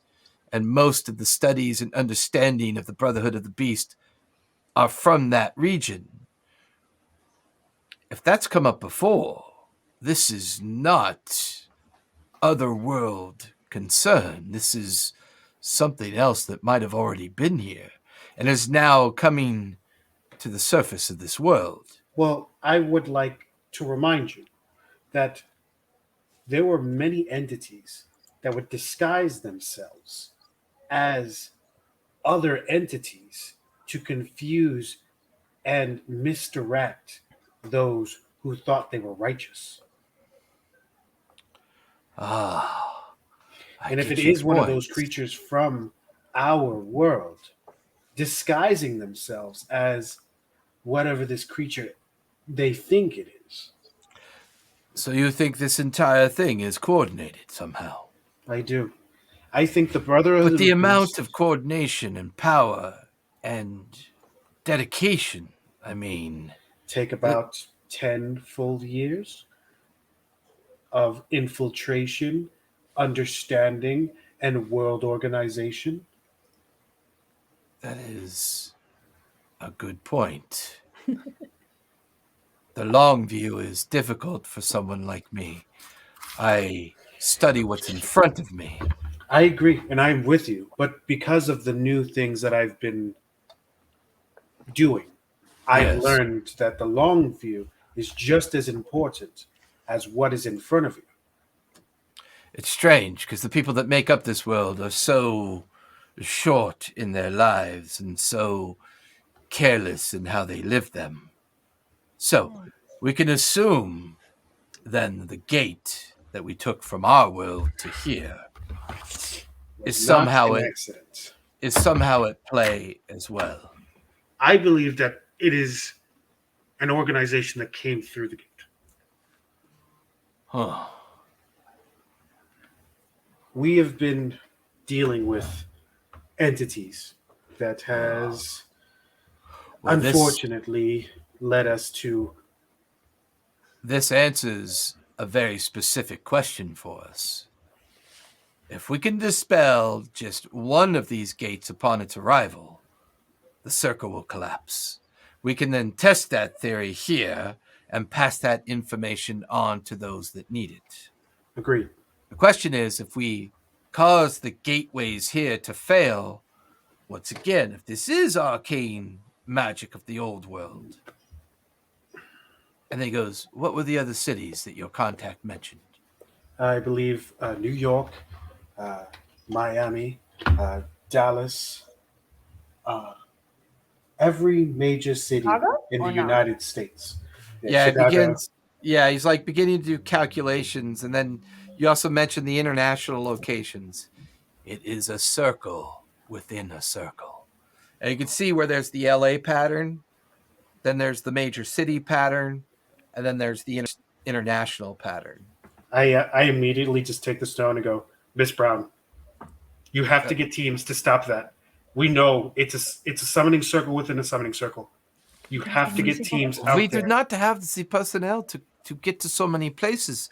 Not we- maybe just get people to We will be we will there. activate our Tokyo cell, and we will activate our Chicago cell. All you we need to do is are, disrupt one. We You need to are disrupt our one. LA location. Correct. The question is, if we stop one circle, do all of them fail? Do you know this or no? We don't know, but if it doesn't, we need to stop the circles within the circles, which means we need at least one in every city to fail. Understood. I will report back to you as soon as I can. I will look at him and say, we need to get to that location. I point to the closest one as soon as possible. There's Agreed. a very loud crashing sound out in the hallway. You hear someone yell at the top of their lungs, "Look out!" And you're as a Tommy gun is completely unleashed in the hallway. Yikes. There's a sound of dozens of footsteps shambling into the hallway. You watch through the window of the office door that's slightly open as Patrick stands there in the hallway and is immediately swarmed by about 20 of the shuffling masses that bring him down and start shredding him into pieces. And as he leans over, he quickly slams the door into Stillwell's classroom. Stillwell goes racing over into the corner of his where his bed is, and he pulls out this huge, like mall-like contraption that he slings onto his back, and he stands to the side of the door. Now you can just hear rapid gunfire, screaming, people yelling at the top of their lungs as the radio crackles. There's breach, and then just the radio dies, and now you can just see swarms of these creatures crashing into the interior of the space. How And the did they swarm classroom, without us knowing? I get on the radio. Anybody who's left, repeat, anyone who's left, get to a classroom, get to a bunker, get to somewhere you can hold down and lock it away. Protect yourself. Make The sure screaming you live. rises and falls, the moans, the sounds of things being ripped apart and doors being pushed open, glass shattering. This particular classroom has very small windows near the top of the wall. There's the single door exiting it, and it sounds like the hallway is now just crammed full of zombie-like creatures. There is There's no only one way sign. out. There's no sign of Memorous anywhere. What? Well, he's invisible, no? He He was wasn't. uninvisible. Yeah. Not that I know that. But I was saying, I'm gonna look to Stillwell and say, "Is there any other way out here? An emergency escape or something to that effect?"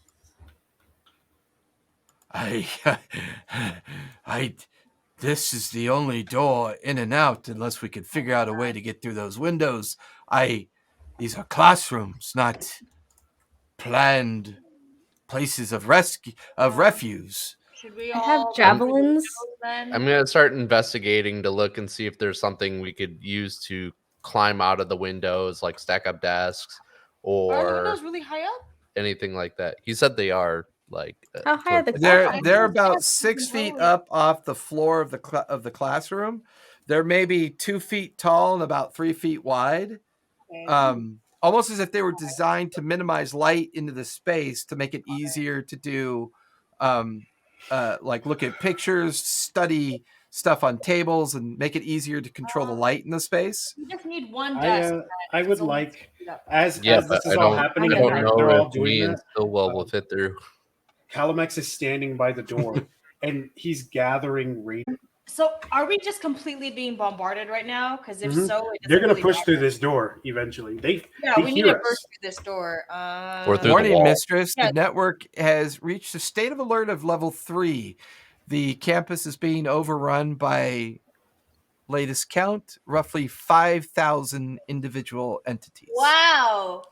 Is 5,000. is It my is increasing exponentially by the rate of 1% every Wow. 5 minutes.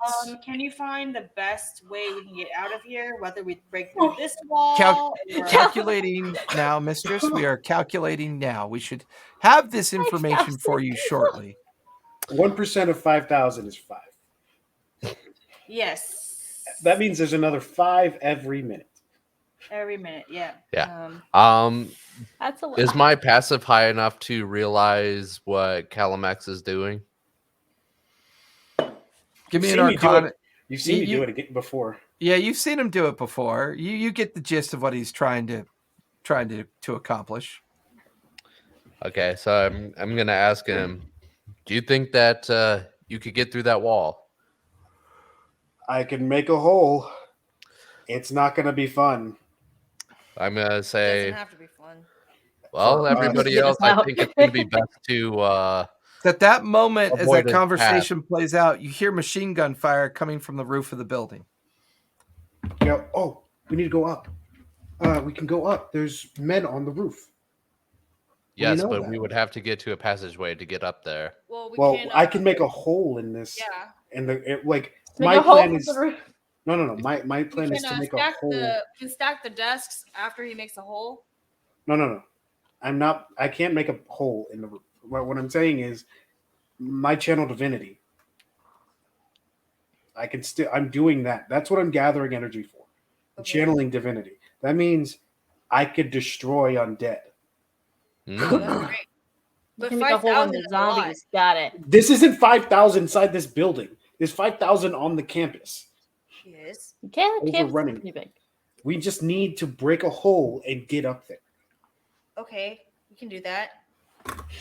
I believe if feels that like is the that. plan, there is a stairwell at the end of the hallway to the left that will take us up to the second floor classrooms.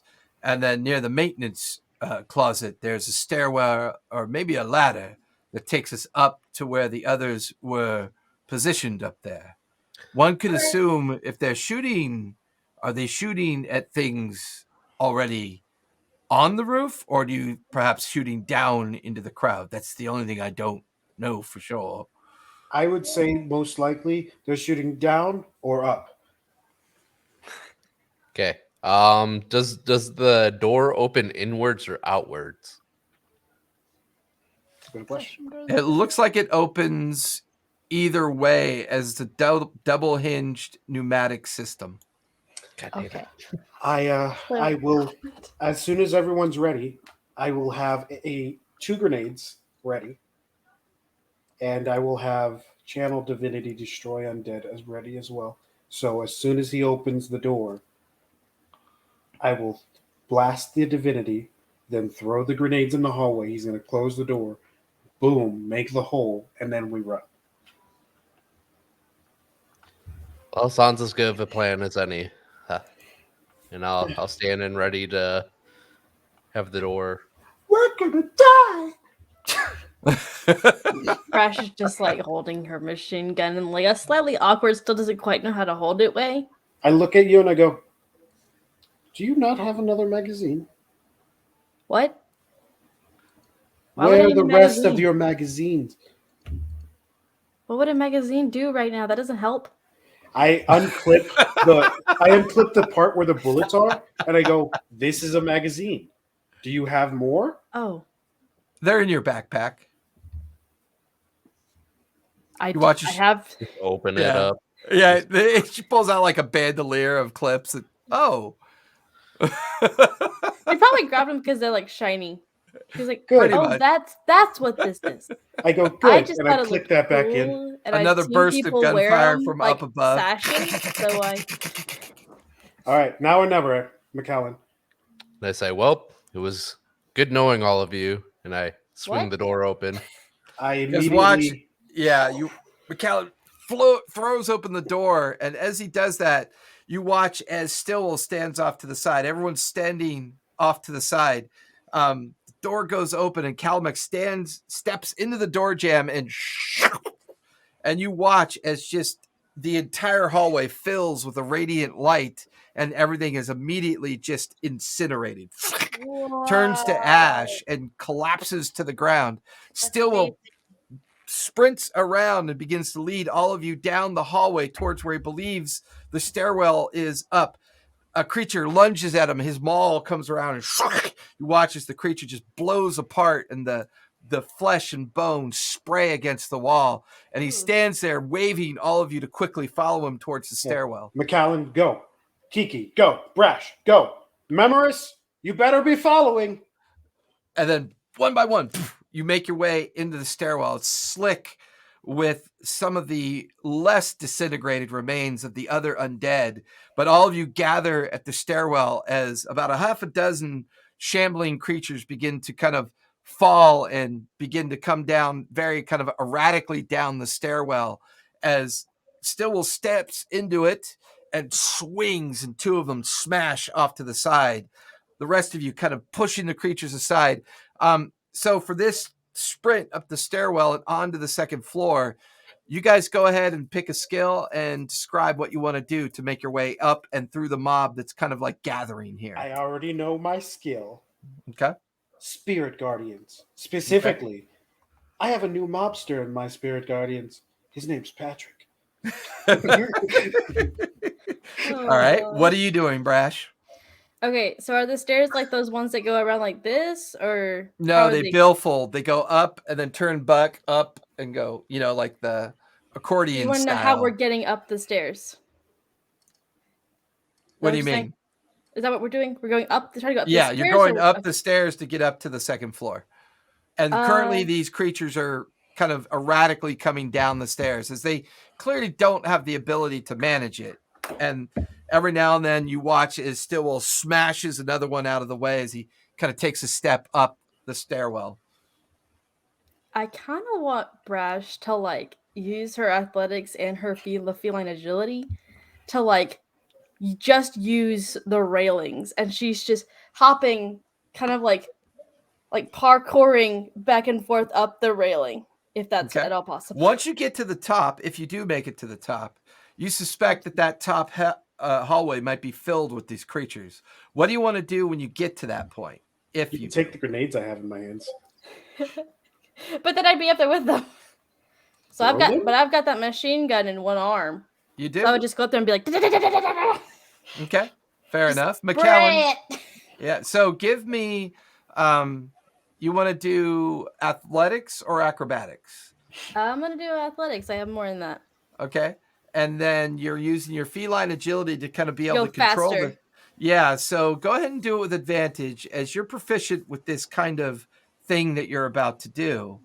And then we'll resolve you after we resolve everybody else. McAllen, what are you doing? What skill? What do you want to try to kick off here? So I'm basically gonna try and dodge out of the way if I see any of them as I'm going up. Okay. Just more or less if they're coming at me, just to dart out of the way to just avoid them using acrobatics. Okay. Give me an acrobatics roll. With advantage, because I believe your augmented legs help you with that, correct? Mhm. Okay. Yes. Kiki, what would you like to do?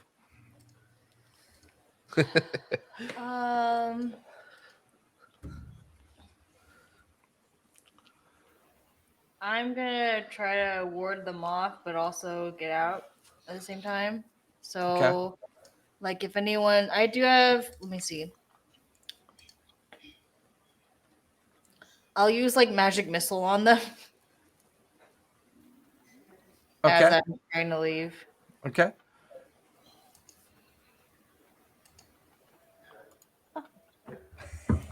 Look up the spell slot. Do I roll for it right now? So you're going to follow up the stairwell and then cast magic missile as you do it, correct? Yes, on Okay. the area. Okay. What skill do you want to use to kind of manage your sprint and the activity of following up after Brad? Navigate. Wait, what? What do you want to use to like navigate up? Like strength, acrobatics, athletics. You can hear Ragnar's voice in your head. Come on, let's go, let's go. Yeah, I'll use strength because I get advantage on it. Okay. With Ragnar. So with that, Brash, you go second as you watch Calamix step in front of Stillwell, and shoof, you watch as these radiant creatures come into existence and begin to circle about and slam into the creatures. You use that gap that Calamix creates for you to reach up and pull yourself up, and you begin to leap up the railing and the stair jams. And as you slam down in front of the hallway and you shove a couple more of the creatures down the stairs, you can see dozens of them beginning to shamble towards you. All of you hear a heavy machine gun just begin to light up the hallway. Calamix, you've created a pocket that McAllen is now using to make his way up and over. McAllen, you shove the creatures out of the way, and as you do, you push them aside. What'd you get for your roll, McAllen? So I rolled a 17 and an 18. So that gives me a dirty 20. Okay. You navigate quite easily as you make your way up. And as you see two of the creatures come at you, there's glowing darts that and then radiant creatures kind of slam into them as well, as Kiki is now beside you as the two of you are beginning to try to make your way up. Kiki, what'd you get for your roll? 19. 19. The two of you are just kind of side by side making your way up. As you get halfway up the stairwell, you can see where Brash is just standing there, just ramboing the hallway. Brash, give me a strength check as you're trying to keep yourself balanced and just keep this steady fire. Clip drops. You slam in another clip. Is it strength? Yep. Okay. 21. 21. Nice. You've kind of got your foot back, you're steadying your elbow against part of the wall, and you're just clip drops, you reload. These creatures are just being blown apart directly in front of you. Some fall, try to get back up, and you continue your gunfire down the hallway. With that, you watch as a radiant light appears near you where Kiki and McAllen are now beside you. Calamix and Stillwell have come up to the top. All of you are standing there at the top of the stairs. Stillwell, there! And he points at a door, and he rips the door open. It's a empty maintenance closet, and there's a steel ladder that goes 5 feet up into the ceiling. suddenly, the hatch opens, and there's someone yelling, "Hurry up! Get up here now!" I'm going to be the Stillwell last one leaps to up that. onto the ladder, starts climbing up as fast as he can. Are there still zombies coming at us in the hallway? Oh yes. Oh yeah, they're still pouring Then in. I'm They're just now gonna starting keep to. going Yeah. until Is- and like slowly scoot towards the thing and just not really stop because I'm just kind of like Yeah. Is there like an alternate intersecting hallway somewhere down this? So Like an you look offshoot or an open room? You look past Brash, and you could see other classroom doors have now broken open. You could see dozens of these creatures coming from the other end of the hallway up another set of stairs. And now you hear more glass and doors break down the stairwell that you just came up as steady moans and screams of the undead are beginning to come up from the direction that you just came. Okay. So I'm going to cast Minor Illusion in one of the open classrooms to sound like it's a group of people just kind of like screaming in terror to take their attention away from us.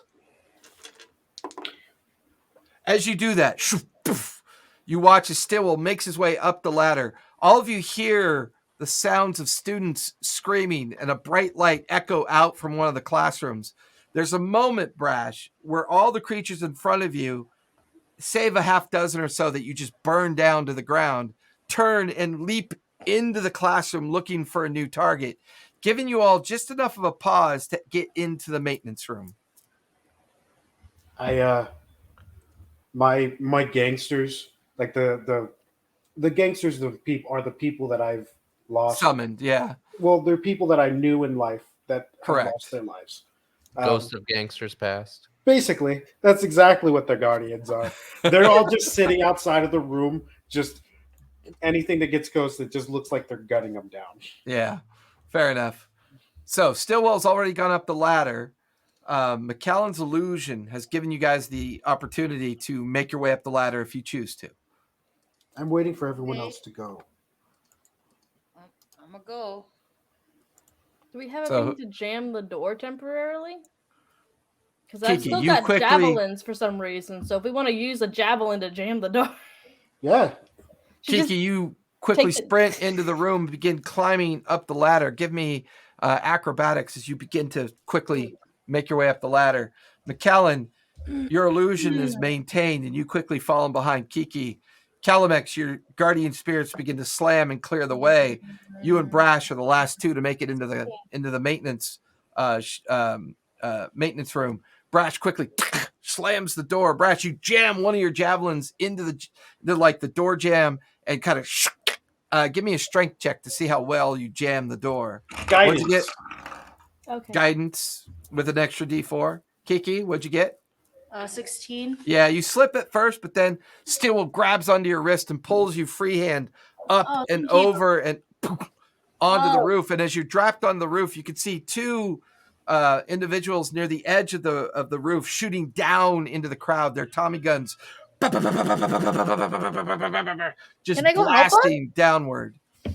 Yeah, you race over to the edge, and there's just a sea of undead surrounding the Ooh, building. I have a gun too. Can I shoot him? Absolutely. I'm gonna shoot them. Okay, give me a strength check to maintain your accuracy. Okay, I get advantage on that. Thank Brash, you. what'd you get? Advantage. Jam the door. 19. Okay. Brash, what'd you get? 22 to jam the door. Yeah, the door is like, you jam that javelin into the base of it. You jam part of it into the hinge. That door is stuck. It is. You could. Yeah. You then take the butt of your machine gun and take the handle off as well, and that door is sealed. And then you quickly make your way up. Calamex, you're the last one to start making your way up. Calamex does, because he noticed it's sealed, he takes the two, he kind of puts them, he like jury rigs them together and then hitches them to the door, to the fact that if anything pushes that door open, it goes. Give me a sleight of hand check, please. Please don't blow us up. Yeah. I'm Please really do I don't not. let you know, sleight of hand and me are good. I don't want to be a robot yet, Calavex. Are you sure? I don't want to You want some nice robot Robots legs? are cool. I don't want robot legs 21. yet. 21. Yeah, you balance it pretty good. You take the tripwire to where if the door were to break open, the pin would immediately eject and poof, the grenade will drop. I just climb up Okay. and I go, we have a warning if that door breaks.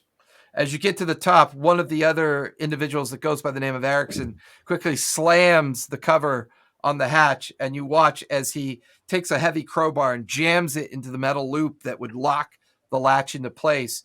And then him and another one of the gangsters kind of picks up a heavy filing cabinet and slams it down on the hatch. And in the very middle of the room, you can see crates and piles of ammunition, sticks of dynamite, barrels and boxes full of grenades. As clearly these guys came packing.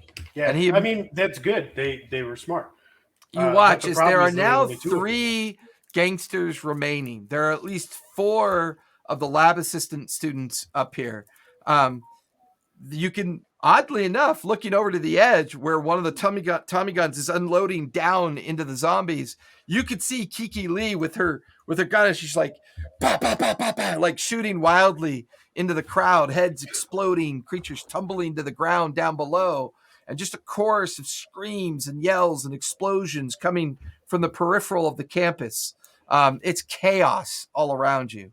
What do you So- guys want to do to help stem this tide? Hold on. The 3 that are left is Erickson, John Boy, and Toby. That sounds great. Sounds about right for gangster names. No, not John Boy, Joey. Oh, Joey. That's even better. That's even better. No, it's Erickson, McGuire, and Joey. All right, McGuire and Joey. Cool.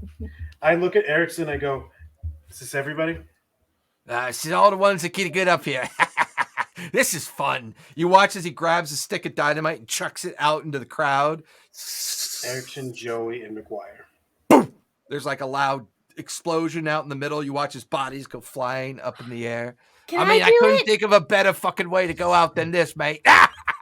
He goes running over to the other corner, drops clips off to the others. He grabs one of the students. Hey, keep them loaded. Keep them going. And he shoves them over by where the ammunition is. You watch as one of the students, just terrified, goes to grab and like carries over an ammo box to where the others are shooting.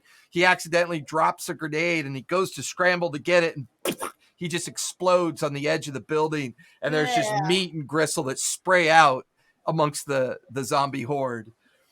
I look at that's the ones that are unfortunate. scared and I go, I look at all of them, all of the ones that are scared, and I kind of just gesture and I cast calm emotions on on all the ones that are scared. Okay. There's 2 left. One just blew himself up. The 2 It's that are fine. He's left, dead. like, kind of settle into the rhythm and begin to kind of react to the idea of carefully grabbing ammunition and getting to those that are kind of posted. The one McGuire yells back at all of you and says, "They're piling up over here. They're getting closer to the roof. They're piling up." I Right, look let's check. over that. I look over the edge and I go as I dragon breath down, so they all Okay. just fall over. Give me a D20 and add what are you? You're proficient in Dex or Strength? I'm proficient in neither. Oh wait, you mean as a dragon? Yeah. Oh, it's both. Okay. You Yes. can pick. Give me a D20, add the modifier you think fits. Strength. Brash, what are you doing? Brash just watched the dynamite, and she wants to go through dynamite.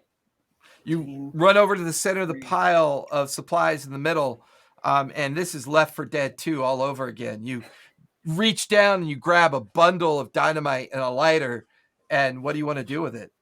This is Left 4 Dead 2. See wherever there's a lot of zombies or more whatever creatures. Mm-hmm. Want to go over where there's more of them, light the dynamite, and just chuck it straight into the crowd. Okay. You pick the skill and tell me how you want to roll for that, and we'll see how many you get. What'd you get, Calamex? 22. Yeah, you watch as the pile just emoliates in front of you, catches on fire, and McGuire kind of looks at you and goes, "Yeah!" And he pulls the pin on a grenade and chucks it into the crowd as the bodies go tumbling up in the air. I would like to, on the gangsters, cast Enhance Ability. Okay. And it's going to They be... seem to be mostly dex based in their reactions. So it's hold on.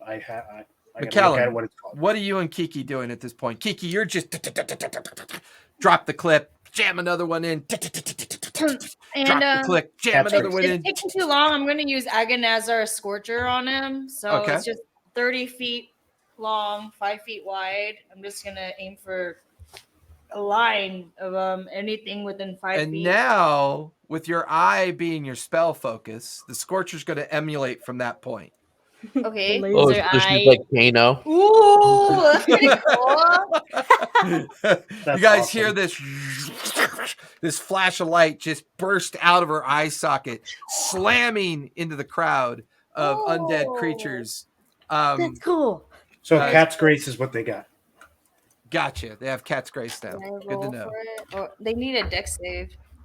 The swarm will automatically fail dex saves because of the way they're Sweet. compacted into the Yeah, campus. they're all like. they Yeah, can't so move. go ahead and roll your damage. Sweet. Okay. McKellen, what are you doing? Well, now I'm starting to wonder how long has it been since we came through that Where's my portal? D8s? It was pretty instantaneous. It's only been a couple hours that you've been here at this point. The Fair amount of enough. time it took you to sneak over to the lab, the hour or so of conversation, reporting the information back to Miss Brown. So it's been a couple hours. And how long did we estimate it was going to take for the airship to get here? About 18 to 20 hours, depending Okay, on how so- quickly so they can still get quite a here. long time. Hot second. Oh, yeah. Okay. So then I'm going to be looking around to see if there's any clear path to get off the campus where there's less of these zombies. That's gonna provide us good cover and the least likely to get like overwhelmed. Okay, give me investigation. With advantage, because everybody around you is doing a pretty good job of maintaining the security of the roof at this point.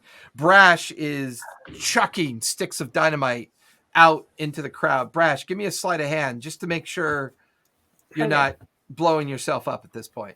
Okay, I didn't know if you wanted my other roll as well. I want that one as well, too, but do sleight of hand first as you handle the dynamite. Okay. Unnatural 20. Okay. You managed to gauge the length of the fuse and you got a good idea. What'd you get on your other roll? Am I using just like strength or do It's I up use to like you. a What- skill, like athletics? Yeah, you can use athletics if you want to. Okay, I'm gonna use athletics because that'll also be an unnatural 20. Nice. You begin to get into a steady pattern of looking where the biggest clusters of the creatures are, and you're just chucking dynamite into those Like a clusters, football. and there's explosions as the bodies go hurling up in the air. Kiki is just using her laser beam in her eye to kind of slam down. Calamex and the other gangsters on the perimeter are keeping a steady flow, and the students are kind of like making sure that ammo and whatever people need is getting quickly handed out to everybody. McKellen, what'd you get? Dirty 20. Yeah, as you look to see where most of the damage is being done, fortunately, the chain link fence and iron rod fence of the cafeteria area and the lunch patio area and where all the planters are, there's enough natural barriers there that it's a bit of a struggle for the creatures to be able to swarm that area. That seems to be their weakest point and your greatest opportunity. There's still at least 100 or so creatures like that have swarmed up and over into the area, but they're not nearly gathered in mass as much. Kiki, the network chimes in as you finish casting that spell.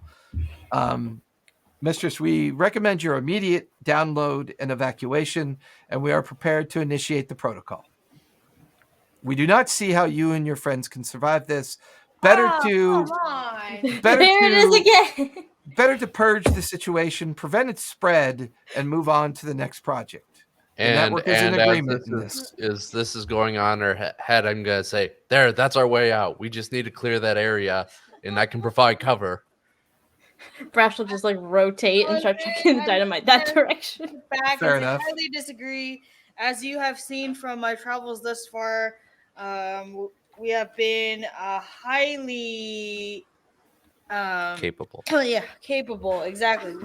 Give me a persuasion check yet Despite again. all the odds against us, we've been able to make it. Give me a think persuasion check yet again to convince the We network gotta not to do initiate. our every episode threat of total destruction from Kiki's like robot 21. people. I rolled a 21. 83. The network takes into account it's overhearing McAllen and your eye kind of moving to where McAllen is talking.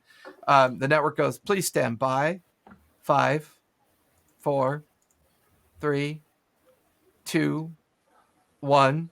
And you watch as a beam of light comes from out of nowhere, from the atmospheric regions of space, slams down into that area between where the cafeteria and the maintenance yard is, and just mushrooms out. And as the energy goes outbound, it creates this like 1,000-foot crater and just disintegrates everything nearby. And you watch as the one gangster on the edge looking down and goes, yeah, that's really, and you watch as that part of the building just collapses in on itself, and he just disappears into the rubble. The whole roof collapses in and creates this like slide effect down into the rubble. No. As one by one you all begin to lose your footing. I need deck saves from everybody, please. Why does the network actively want to murder all of us? This is something I can see. So I have advantage. Research. Apparently, the network here has for the research. Hammer of Dawn. Clearly. Yeah, right. And as that happens, there's the network says area is secure and cleared. You and yours may proceed to evacuate the area. Great. And then you go, and then you begin to like slip down the side of the roof as this like cement slide's been created in front of you. Well, all the zombies are dead, right? Well, on this side of the building. Yeah, nice. Yeah, we just have to make a dead sprint that way I got with 15. a horde of zombies behind us. Yeah. So what'd you get, Calamex? The ones behind us 15. are dead, no? 15. Brash, what'd you get? Do I get advantage because I can see it? Yes, you can, because you can Thank see it. That goodness, is a 'cause very that's an Otherwise, effect. that would have gone really bad. It's a result of an effect. So yeah, I'm okay Hey, with guys, question. I rolled a Was 9. Memorous on that side of the building? Does anybody know? Is Memorous alive? that. There's Hello? been no sign of him since we don't know. McAllen Probably last ran saw him in the away. lab. Well, Memorous Let's is dead. not kill his character while he's sick, okay? I've just put it in my mind Does that he by Memorous is chance have dead. Dimension Door? Did he eat himself back? McAllen, what did you get? Well, I didn't roll great, so the question is, do I have advantage? What would give I you did 15. advantage? His legs. Yeah, my I'm my okay with robot that. leg. Go for it. I'll say you initiate the sprint feature in your legs to try to keep yourself from tumbling down the side of the roof that's now collapsed. It's okay. It's my dice decided 2 good rolls means 2 bad rolls. So that's a 10. 10. Did better than me still. I have 2 dice in prison. So Calamex, you said a 15, right? Yep. And what did Kiki get? She got a 15. Yeah. All of you fail the save and immediately begin to tumble ass over tea kettle down this 2-story collapsed area of the roof. Each of you taking 18 points of falling damage as one by one you land amongst the rubble and strewn and destroyed body parts all around you. It's at this point you begin to hear a vehicle rev up as a large military truck is now gunning through the cafeteria and the crater that's kind of like destroyed a part of the fence. And there you see Memorous kind of waving. He's about 800 feet off to your right, and he's going, come on, go, go, go. How the okay. That's what I want to know. How the fuck? All right. Come on. He just, You watch he's like, y'all are busy. I'm Stillwell going to take this doesn't hour to even go wait. shopping. The Minotaur just sprints right past all of you that are lying on the ground, and he's Are now any of just the other people alive? you can see at least one of the students, and you see Joey are both beginning to scramble down. They're the only 2 that come off the roof. Okay. Is Erickson dead? You don't see him anywhere. Great. Oh, All right, cool. They're all dead. I'll help up anybody who needs help and start pushing Stillwell towards is the truck. sprinting towards the truck. and he's got his heavy backpack over his shoulder, just reams of paper spewing out of the top of it. Come on, what are you doing? And you watch as his maul comes around and takes the head off of one of the creatures that's kind of reaching up for him, and he's racing for the truck that Memoris is absconded with, and he's sitting there gunning the engine. Oh yeah, we're all Is going. there anybody there that looks like they need my assistance? What's your passive perception? 13? 23. Oh, 23? Yeah, There 23. are, it's more about which body parts match to the bodies, but looking around as you help the lab technician down, or the lab student, and you help Joey down, he just shakes his head and begins sprinting towards the truck, and he's Yeah. kind of like dragging the student So- along with him. So I'm gonna show Stillwell the meaning of speed as I just Yeah.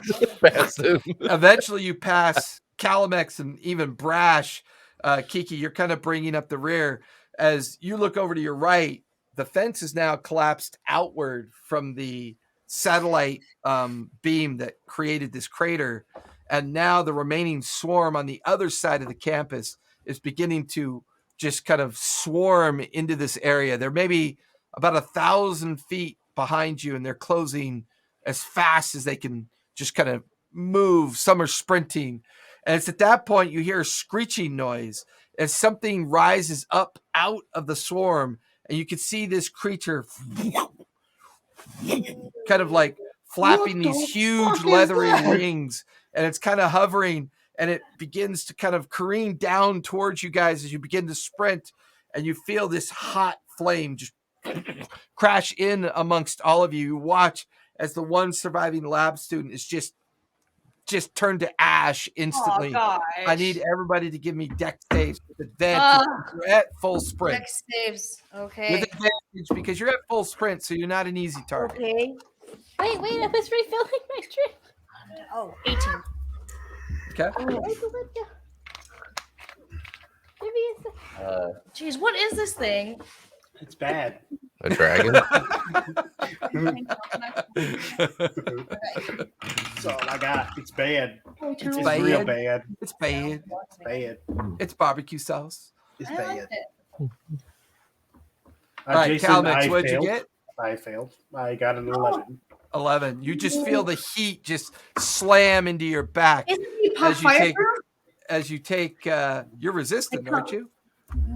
He's like Daenerys, no? No, he's not that kind of Not dragon. that kind of dragon. You take 18 points of fire damage as you feel the heat slam into your back. Brash, what'd you get? unnatural 20. Yeah, you managed to move, and you take half of 18. You take only 9 points of fire damage as you feel the heat kind of overwhelm you as well. McKellen, what'd you get? 16. 16, that's the DC. You take half of 18 points of fire damage. Kiki, what'd you get? I got 18. You also take half of 18 points of fire damage. As this fire right. washes over, you watch this strange, demonic-looking figure kind of bank up and around and begin to swoop back towards the swarm. The swarm is now gaining ground behind you, but all of you kind of pull yourselves out the other side of the crater. Stillwell slams open the rear of the truck. You could hear Memories slamming the door. Come on. Ah, On top of we're the truck, working on it. there is a heavy machine gun with Whoa. dual barrels on top of the truck with Brash, these you see? 2 huge ammo boxes coming out of the side of it. Someone get on the gun! Memories is now gunning the engine as the Oh my last God. surviving gangster, Joey, pulls himself into the back of the truck. Kiki, you pull yourself in the back of the truck. McCallan, you're there. Brash, everybody is kind of getting into this truck as the swarm is now gaining speed and coming dangerously close. You can see where the flying creature is banked around and it's coming around for yet another swoop down in the direction of the truck. As all of you pile in, You're gonna say boom, something. Memories guns the accelerator, and the truck begins to peel out as best as it can, crashes Question, through the though. chain link fence. Yeah. Did we take any type of rest between our last encounter and now?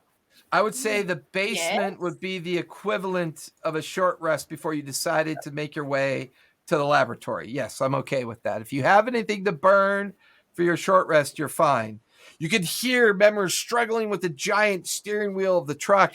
Why is no one getting up in the machine gun?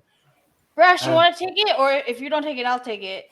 I That's just get kinda in. like- I just climb in as they're talking. As they're, Okay, as whatever. they're trying to make the decision, Calamix pushes through. He opens up the hatch and quickly pulls himself up into it.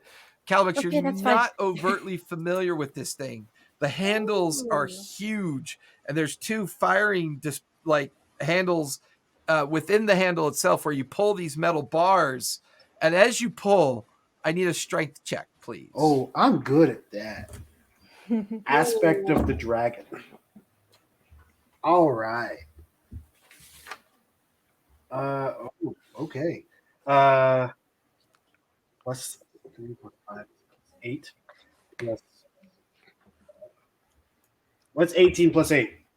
26. So as you hang on to the handles and spin the thing around, there are thousands of these creatures swarming at you. You can see the main flying creature beginning to bear down. It's directly in front of you. It's maybe 100 feet directly in front of your guns. I would like to imbue this weapon with a radiant energy. Okay. You pull the handles. Holy bullets. Go ahead and give me a D20 and add your strength modifier, please. Oh, kind of guide myself as well. Okay. Okay, that's 14 plus 4 is 8. It's another 26. And give me sleight of hand with advantage as you begin to aim and try to get the large metal circle thing to kind of like fall onto the creature. Natural 20. Oh, as you pull the handles, all of you go deaf. This gun, when this gun goes off, the entire rear of the truck begins to fill up the side of this gun and falling into the rear of the truck as a lance of just energy just begins to burn into the creature. Go ahead and give me 12d12 damage, please, Calamix. Yeah, I'm just going to roll this on roll 20. That's fine. Not roll 20. Beyond. That's too many dice. Beyond the curse of Will Wheaton, I can assure you things will go impossibly wrong. You said 12d12? Correct. That's a lot, dude. That's a lot of damage. Awesome. That's 84 points of damage. Oh, awesome. You just watch as the flying creature just bursts into chunk of meat as its chest ruptures open. A wing goes falling off the back of the creature, and it just tumbles head over kettle down into the swarming mob. You watch as two more creatures come flying out of the swarm and begin to chase in the direction of the truck. Memorous has managed to steady because the kind of recoil of the gun is more designed for sitting still, not moving. And as you fire, the truck actually swerves. Everybody else in the back of the truck, give me dex saves as you're trying to keep yourself from being thrown out of the truck. Really can I see it? We're all going to Yeah, you can see the effect because the truck is visually displacing itself. Okay. Okay. Okay, that's fine. Brash, what'd you get? Another unnatural 20. Nice. You managed to hold on to the side panel of the truck. The canvas tarp kind of rips slightly as you're holding yourself in place. McCallum, what'd you get? 22.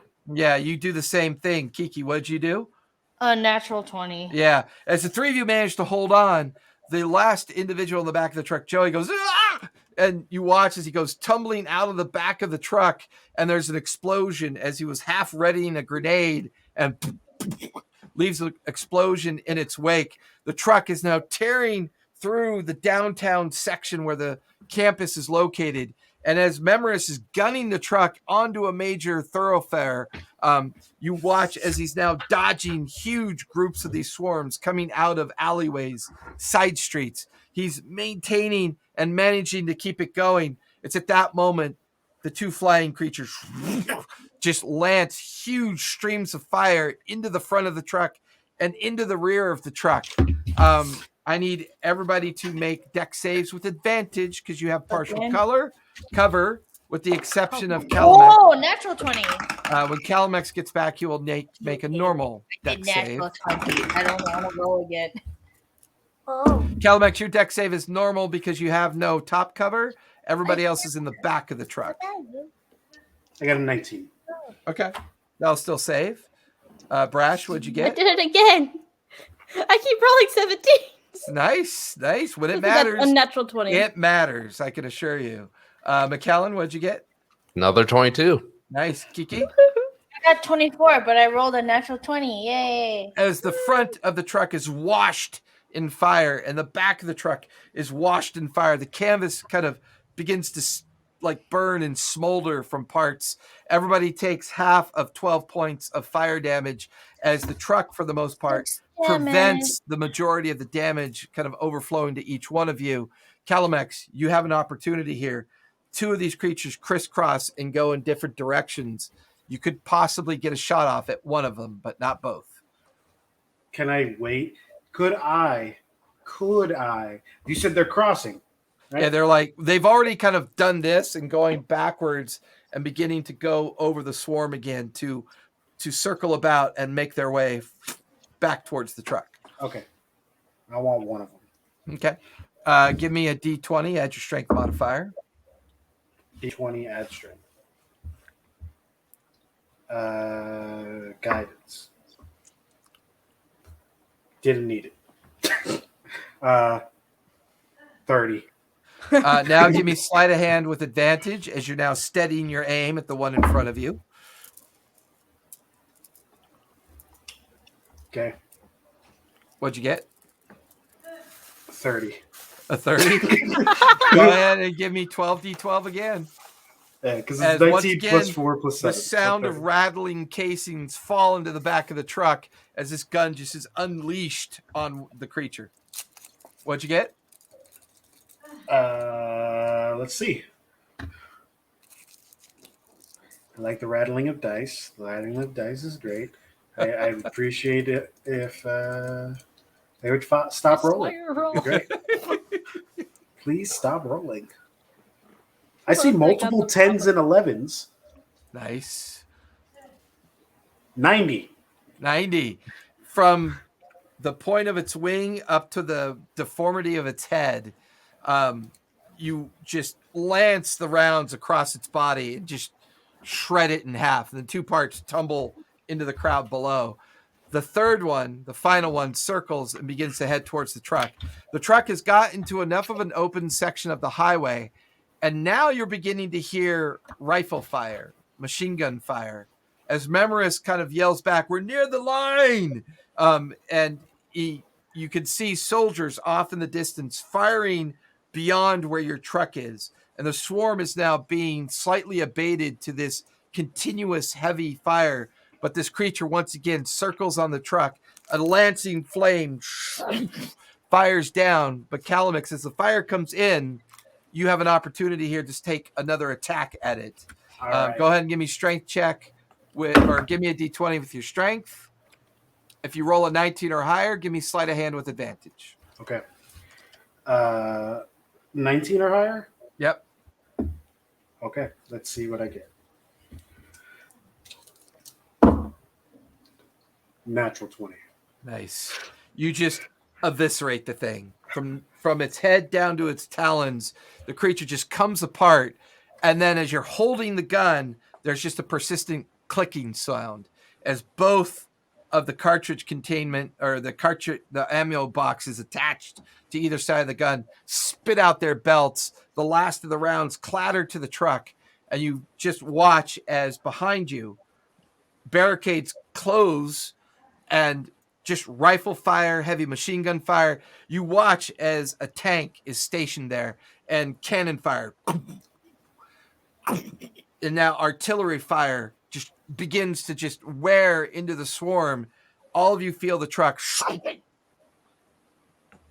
And then there's like a as the front tire ruptures and the front of the truck kind of begins to sag in on itself. There's a trail of smoke coming up out of the motor, but you made it to the military line that's been set up. You're in the cordon itself as you've made it out of the campus, out of the cordoned area, and you're now amongst the soldiers that make up this area. Now hop out of the truck. Guys, I'm just letting you guys know. Calmax looks really bad.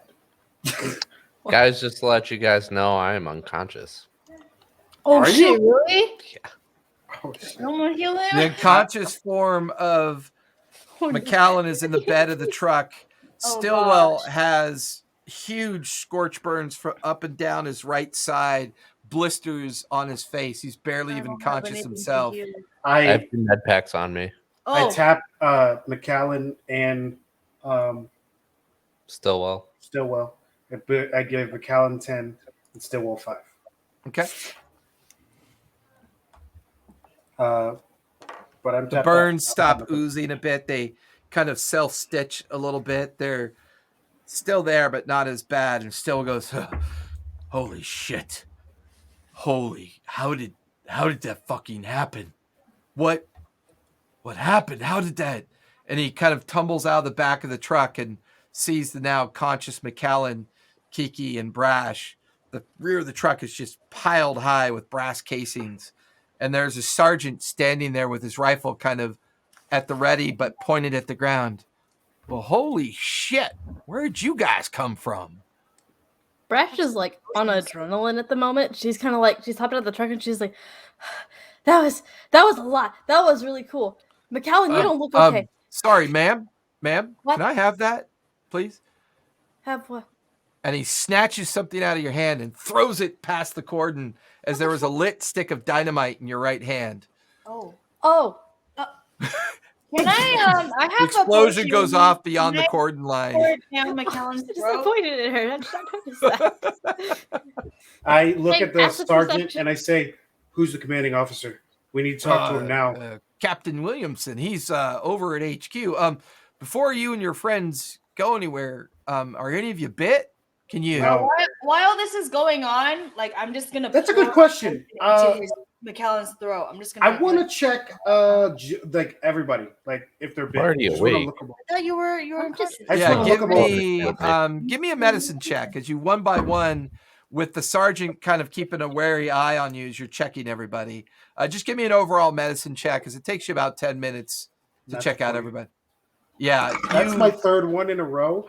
I'm going to die somewhere.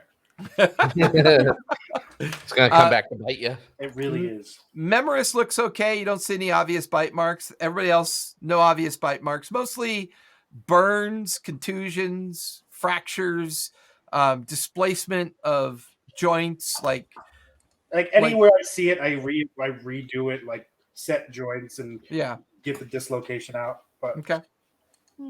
I look over and I go over to him and I go, "None of us are bit. Real fucked up, but none of us are bit." Follow me then, sir. And he starts running towards a series of tents that have been set up. There's there's sandbags and barbed wire. You can see soldiers coming and going. There's at least 4 or 5 tanks positioned here in different directions. There are heavy cannons pointed outward. Every now and then, every about a couple minutes, you hear a barrage of artillery fire.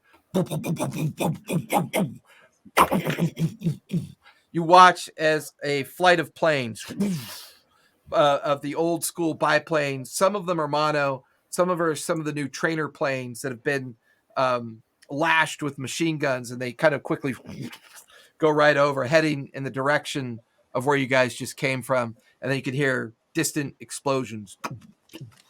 And as the sergeant kind of leads you into this like guarded headquarters section, Captain, we've got well, there are others, sir, but they're from the campus. We followed them as best as we could from when we saw them. None of them are bit, sir. You watch as Captain Williams quickly turns around and, where were you all? Were you? We were in the campus. We are doctors. Myself, my name is Dr. Metasteel, and this is Dr. Stillwell. We are individuals who are studying the virus and watching the mutations grow. We have a problem, Captain. Give me a persuasion check as you're trying to get his attention. 13. Well, I could see we all have a problem. The city is overrun with whatever the fuck these creatures are. I'm No. trying to maintain the cordon so they don't get out. No, you don't understand. This is worse than what we thought it was. Based on what information? And you hear Stillwell kind of hunch over and come in, heavily bandaged on his arm. Based on this, Captain. And he goes over to one of the map display boards and he throws up the map that he salvaged from his classroom and begins to point at the 2 locations. We need to get people there and defend those locations is what Calamex is trying to explain. If we don't get those people there, if we don't get people to defend it, we are going to lose. And whatever they're trying to do, they're going to summon something big and we're going to lose the entire city. Who's they? Whatever is coming out of the rifts. Yeah, those weird. This is a coordinated attack. Even though these things seem whatever, this is coordinated. Look at how they've spread. Another artillery barrage that kind of emphasizes the tension. And I look and I explain, look at how they've spread. They've gone from place to place opening chaos rifts. Here, here, here, and here. If you understand what arcane magic means, they only need 2 more spots, and this is a summoning circle. I'm not really familiar with the nascent understanding of where you and your friends come from. Okay, assume they are chaos rifts. What can I send to those 2 locations? It's taking everything I have just to keep these cordons up. They keep slamming into our defenses. We push them back. I lose men. They're slamming because they're trying to get there. Anybody who's there, if they open up a chaos rift and they summon more of these creatures with those people that are already there in those evacuation sites, we will lose everyone in this city. Sergeant, see what they need for getting to those spots. Also, send me Lieutenant Daniels and Lieutenant Oh my God. I sound Wilson. like Nostradamus in his neurotic. I want to imbue myself with Nostradamus's neurotic tendencies here. Well, it took you long enough. I've been sitting here for so long waiting for you to talk to me. I mean, so the question is, how do I get these people to listen and do what I need to do? I believe they are listening. They are in what you would call a state of shock. These are things that you and your friends are familiar with, yeah? These are not things that they are familiar with. Up to now, their worst concern was being sent to the front, and here you and your friends yelling at them, trying to convince them to do something. Okay, so what do I do? I believe, take a breath. Things are held here for now. See if you can get some of the lieutenants on your side and see if you can persuade. Have you reached out to Miss Brown yet since we fled the campus? I haven't. Perhaps take a moment to speak with her. Take a moment to find out the situation here and the actual situation at those points of interest and put together a plan. This is how you function. This is how you work. You make your way through the problem. You identify it. You take it into consideration. Things are moving quickly, but not beyond your capacity of control. I just take a deep breath and I let out that smoke that just kind of normally envelops me. And I want it to envelop me again and make me look like the human form of me. And It's at that moment, 2 lieutenants brush by you really quickly. The captain looks at them. Get your tank platoons ready. Wait. Yes. I apologize for throwing this all at you. We need a tactical updated situation of what's going on in the city. If we can spread the resources properly, we can then get a tactical response that is designated properly for this threat. If we can get the right people there and the right people to defend, we can do everything we need as a team. Give me persuasion with advantage this time.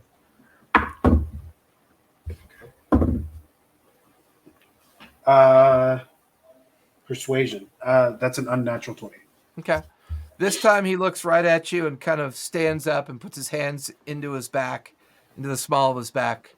Now that I can get behind. You two, go with him. Figure out what's waiting for us in those locations on the map. Your big Minotaur friend, what name does he go by? This is Stillwell. Dr. Stillwell.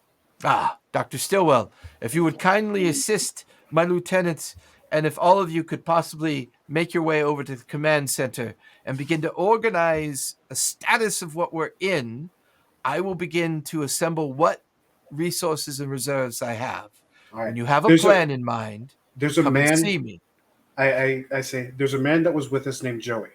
He and his men were actively going out into the city, capturing and understanding how to fight these creatures.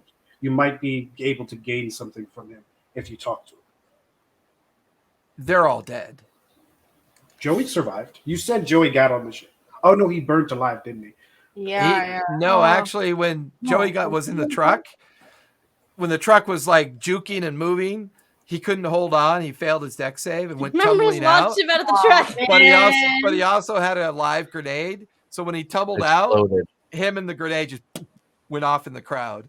Solid. Like a So car- none of the other people are alive. Never mind. I didn't bring that up. Just kidding. So, Get out here. What?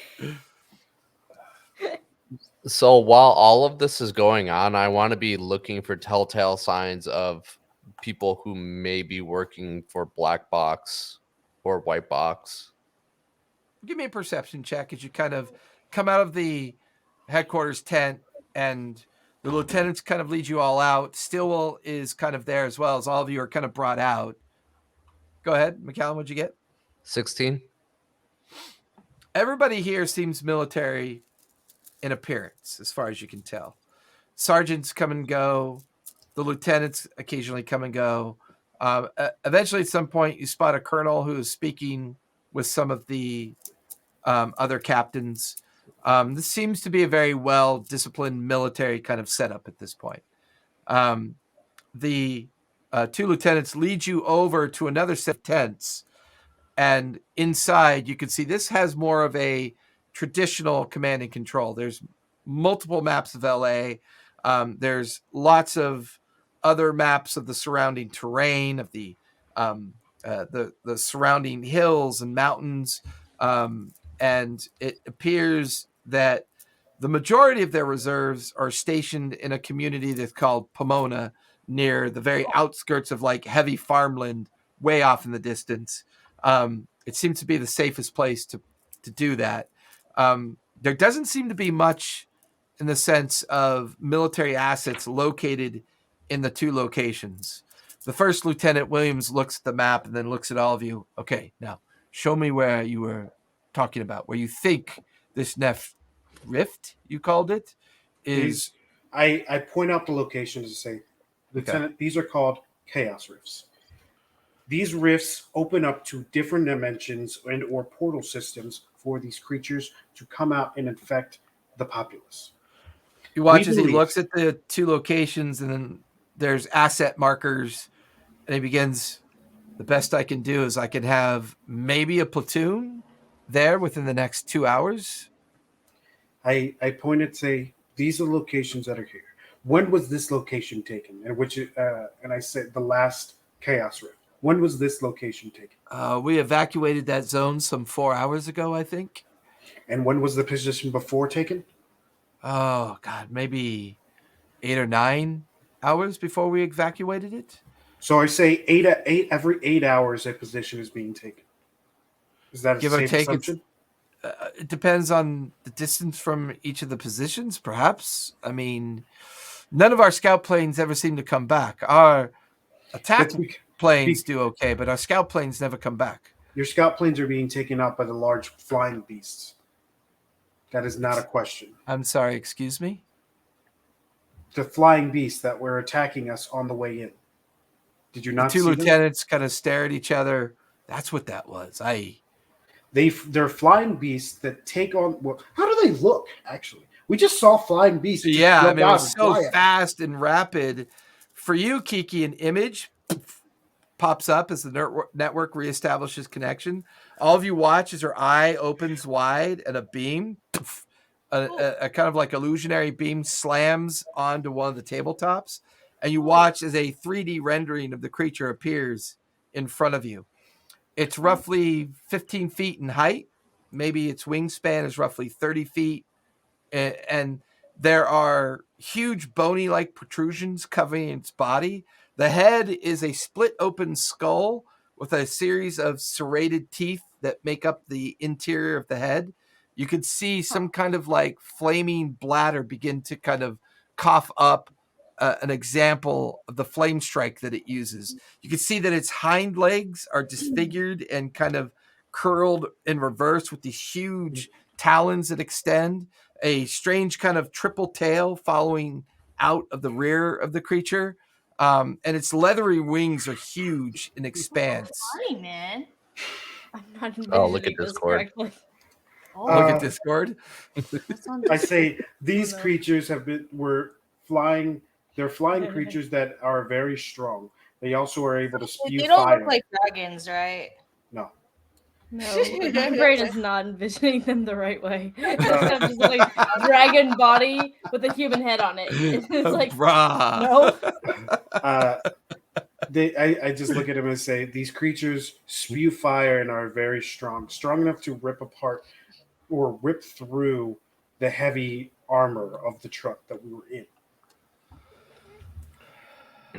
That is probably why your scout planes are not coming back. So, I'm their telling you, superiority is out the window. The fastest thing I can send to these locations would be these new armored personnel vehicles that we have. They're faster than our tanks. They have those mounted machine guns that were on the back of the truck that you were just in. They could carry up to a full-size platoon into combat. In fact, we recently received these in delivery from the Gnome Works that services the Southwest and the main front lines. I have maybe 4 that are ready to go. Okay. With those 4, you said you can send a platoon to one area? I have at least 12 platoons in reserve. I can gather a platoon in each one of these vehicles.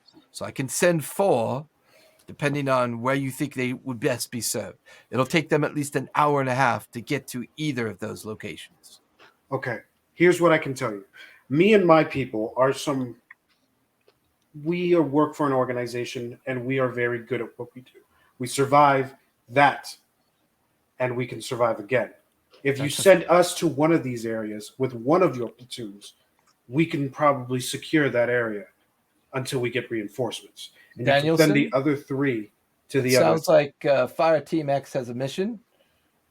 Get on it. And you watch as the lieutenant just kind of nods and goes out. You can hear him barking and yelling out orders as you hear 2 vehicles rev to life. If you get the other 3 to that location and get it secured until reinforcements can come, we can probably hold out. But the problem is we don't know what we're fighting.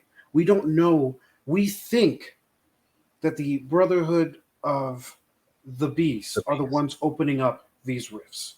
But we are not sure because we have not been able to confirm it with the amounts of creatures that have been thrown. If a face could express the blue screen of death, this lieutenant is expressing that.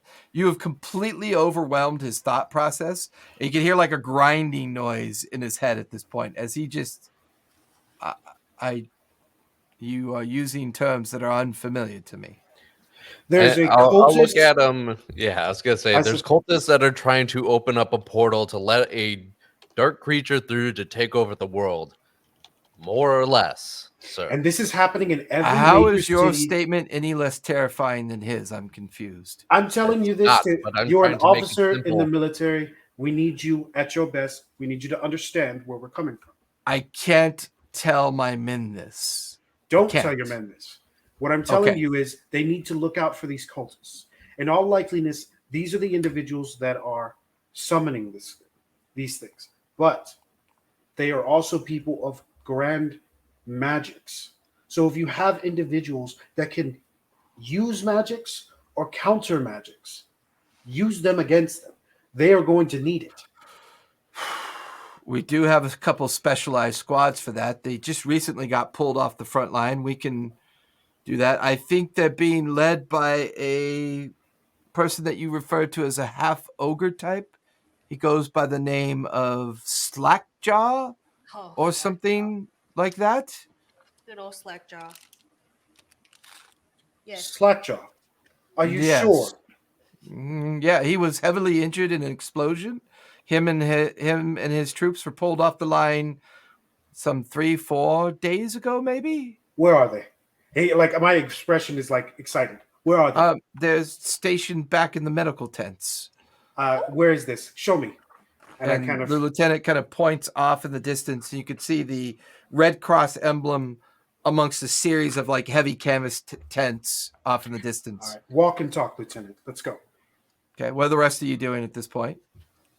I'm I gonna meant follow to- him. I want to see our old buddy Slackjaw. Yeah. I mean, I want to see Slackjaw alive. That's super exciting news. We were told he was dead as fuck. So I go. I don't know Brash. what this is, but Brash at this point is kind of calmed down a little bit, and she's making sure that her stuff's okay. Her drum and her bag with her necklace in it are okay. Okay. They were As- like singed. Yeah, as all of you kind of follow Calamex and the lieutenant, there's a small squad of heavily armed halflings that kind of walk by. You're now in a more different part of the encampment as you're beginning to see more others than you are Terrans. They're Makes sense. It's Jack Slackjaw's people here. they're co-mixed, they're commingled. And near their encampment off to the right, you can see that they've got two like makeshift pikes in front, and you can see the decapitated heads of two drow, one on either pike, and you could see that this is where their squad has kind of ended up, and they've kind of bivouacked here. The lieutenant kind of takes you by the point. Do you know anything about this Slackjaw guy? He's a good. Let's just say we're friends. He He's great. him and his people they're Strange. fucking tough. Oh yeah, we know. They're fucking tough. That's why we like them. Yeah. They're almost as tough as us. He kind of throws open the flap and points over to a section of gurneys and hospital beds. And you could see an 8-foot figure laying out half up in a hospital bed. What There's- was Slackjaw's unit called? I believe we were told, but I didn't write it down. What was let his me- unit called? Let me go back. It's been a while. Because I want to say something that's gonna get their attention. Because that was when you met with him in Denham. Yes. So I remember watching that episode to get ready to join in. So that was a while back. Yeah, it was a while back. I'm trying to find Slackjaw's tab. It's been a while since I've actually. I wasn't sure how long you guys were going to survive at the campus. So That was like at the beginning. to survive. Yeah, that was like Slackjaw was at the very beginning. It wasn't at the very beginning, but it was definitely Pretty 2 close. weeks in. Yeah. Like it's about 3, 4, maybe. A charming fellow. I thought I had him in his own tab. I might be wrong. Oh, here it is.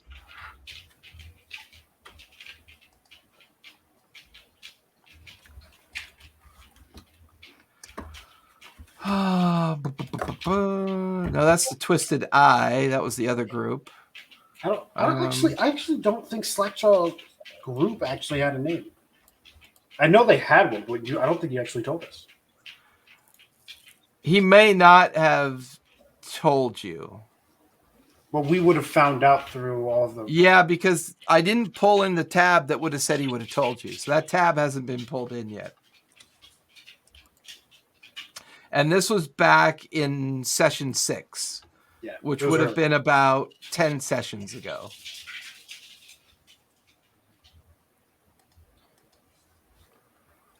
And as you stare across the gurneys and the beds, and you can see just rows upon rows of heavily injured and wounded individuals in various states of recovery. I just say in good-natured tone, man, I heard about an ogre and his men that got blown up. Sounds like a bunch of ninnies to me. You watch as a very heavily bandaged Slackjaw turns in the direction of the noise. And as he kind of looks and shifts, you can see that his right arm is completely gone. There's just a stump. You can see that his jaw's been replaced with something different to kind of hold. And you just hear, holy shit. And I don't believe it. It's still alive too. I'm gonna walk to him and go, "You son of a bitch," and clasp him. Yeah. And I'm gonna go over and give him a big hug and be like, Slackjaw! Yay! I thought for sure when they pulled your bodies out, you two were dead for sure. No. They get. I look Did at him you- and say, Did you can't see have a those? good-" Did you see those heads out there? Yeah. Yeah, we got them fuckers. I kind of see that he's like talking weird, and I grab his jaw and I just kind of readjust it, and I go, Ooh. "That should feel so much better." Oh, thanks, mate. It's been a while since I've had proper medical care. I mean, these Terrans they do their best, but yeah, it's never quite fit since that explosion went off. Lost Please. half my peeps. I say, lean your Unbelievable. jaw up, and I can fix it real quick. Yeah. I take out a screwdriver. Yeah, you start kind of working on it. You can see where the bone kind of infused hinges with the kind of organic matrix that keeps it kind of attached at the points that kind of slightly askew, and you begin to kind of get it organized, and you kind of loosen a couple pieces and readjust, and eventually there's a heavy clicking sound as if the bone of the connection kind of jams back up into the proper spot where it's supposed to be. And as I'm doing this, I go, "Hey, Slackjaw, what if I Yeah. told you that I had a job for you, and I needed you and your men to work with us so that we could stop this whole fucking kerfuffle that's going around here?" You hear a gnome come walking into the side. Well, I would tell you that he's not ready yet. No, please. You seem like an amateur. Step away. And you watch as this gnome comes over carrying this huge mechanical arm, gets up on a stool, and then you watch as a goblin and another kobold come over and begin to take measurements of the arm, and they're kind of like, don't mind him, Calimax. He's grumpy. He's been working nonstop since me and my boys and girls got here some 3 days ago. He means well. I look at him and I tap him on his head and I go, "Good little gnome," as I give him invigorating aura, which should alleviate any levels of exhaustion. Okay. Oh, you're practically like you know what? You're like a walking bag of cocaine. That was really cool. I'm not tired anymore. And he's like kind of busy putting the prosthetic Awesome. arm into the stump, and Slackjaw looks, well, I mean, it's going to take a little time for this little part of the job to finish. I'm going to be ready. Get me and my boys and girls ready in about 30 minutes. Is that good enough? I look around and I look at that lieutenant again. I say 2 hours, right? You said, correct? 2 hours is what I need. I look at him and I say, I got 2 hours to put you and your men back together. You think I can do it? I don't know. Do you think you can? I think you're asking a stupid question. I look at Slackjaw and I say, and I think you need a new name because that jaw ain't slack no more. Yeah. I hope you run faster than you tell jokes, mate. And for you, Brash, there's this strange kind of camaraderie and kind of warmth amongst these individuals. And Slackjaw just kind of leans forward and goes, you know what, mate? It was the strangest thing. there I was, drinking me coffee, eating me beans, when everything just blew to hell. And what's really strange, I'll remember being pulled out of the rubble by someone. I don't remember who they were. They kind of glowed with a strange kind of, well, back in our world, we called it a glow of light, of arcane light. And here's the crazy thing, mate. They had wings. There was like a single eye in the middle of their forehead. And when I woke up, the surgeon that was working on me kept mentioning something that I was muttering while I was in my catatonic state. Do you remember, does the name Ioun ring a bell to you? The goddess of knowledge and libraries and things like that, right? Yeah, I thought for sure that was one of the ones that perished behind the celestial gate before we abandoned our old world. Yeah. What are the odds that I'd be having a weird dream about that? So strange. Seeing you and your mates just kind of triggered that memory for me and thought I'd share it with you. I'm putting Slackjaw saved by Ioun. Or by Aya. Well, what's her name?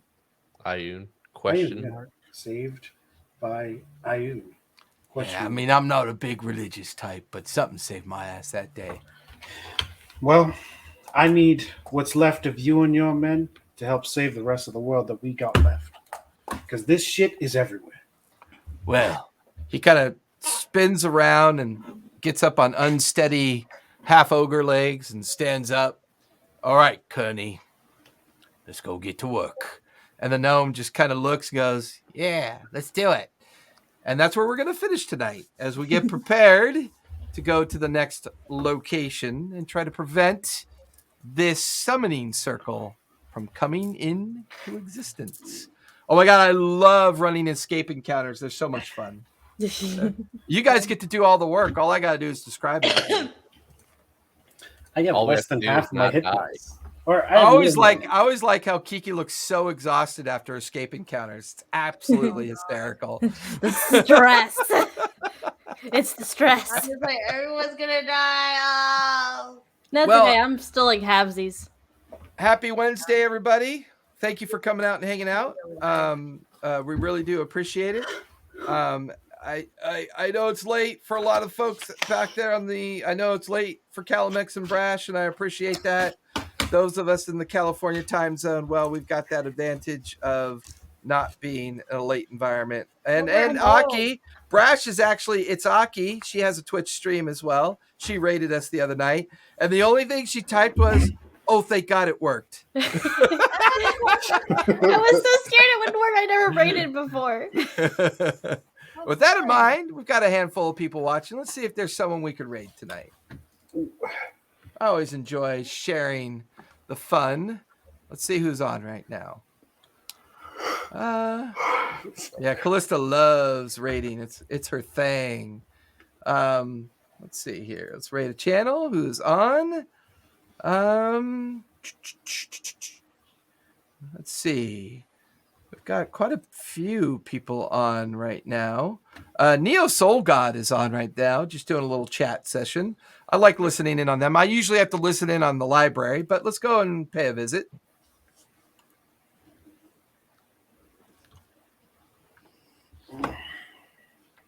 It is too long of a day. And folks, thank you all for coming out. Be safe, be kind, and play a game. It's good for your mental health. Good night, everybody.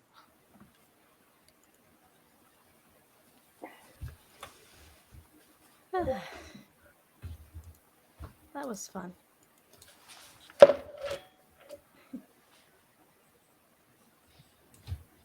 still want to go to Tokyo or Moscow. I want to travel too. I'm so excited. Go everywhere. International spy mission. I mean, if we so let's say we do survive and we actually I love stop. that point. Let's say we do actually survive. I'm just saying. I mean, Let's just mean, say Say we don't do. die.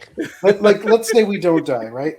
But we could still, even though we stop the one here, we might still have to stop another one in another city Yeah. somewhere else. Like, we don't know if this will actually stop it. We just told Miss Brown, it's like, hey, we need people to stop this, and this is going to be really bad. Yep. Yeah. Because that's all we really know. This is really bad. And we're like 90% sure that the Brotherhood of the Beast are the ones behind opening up the Chaos Rifts. What if the answer is to evacuate everyone from Terra and go to a different planet? Again. How?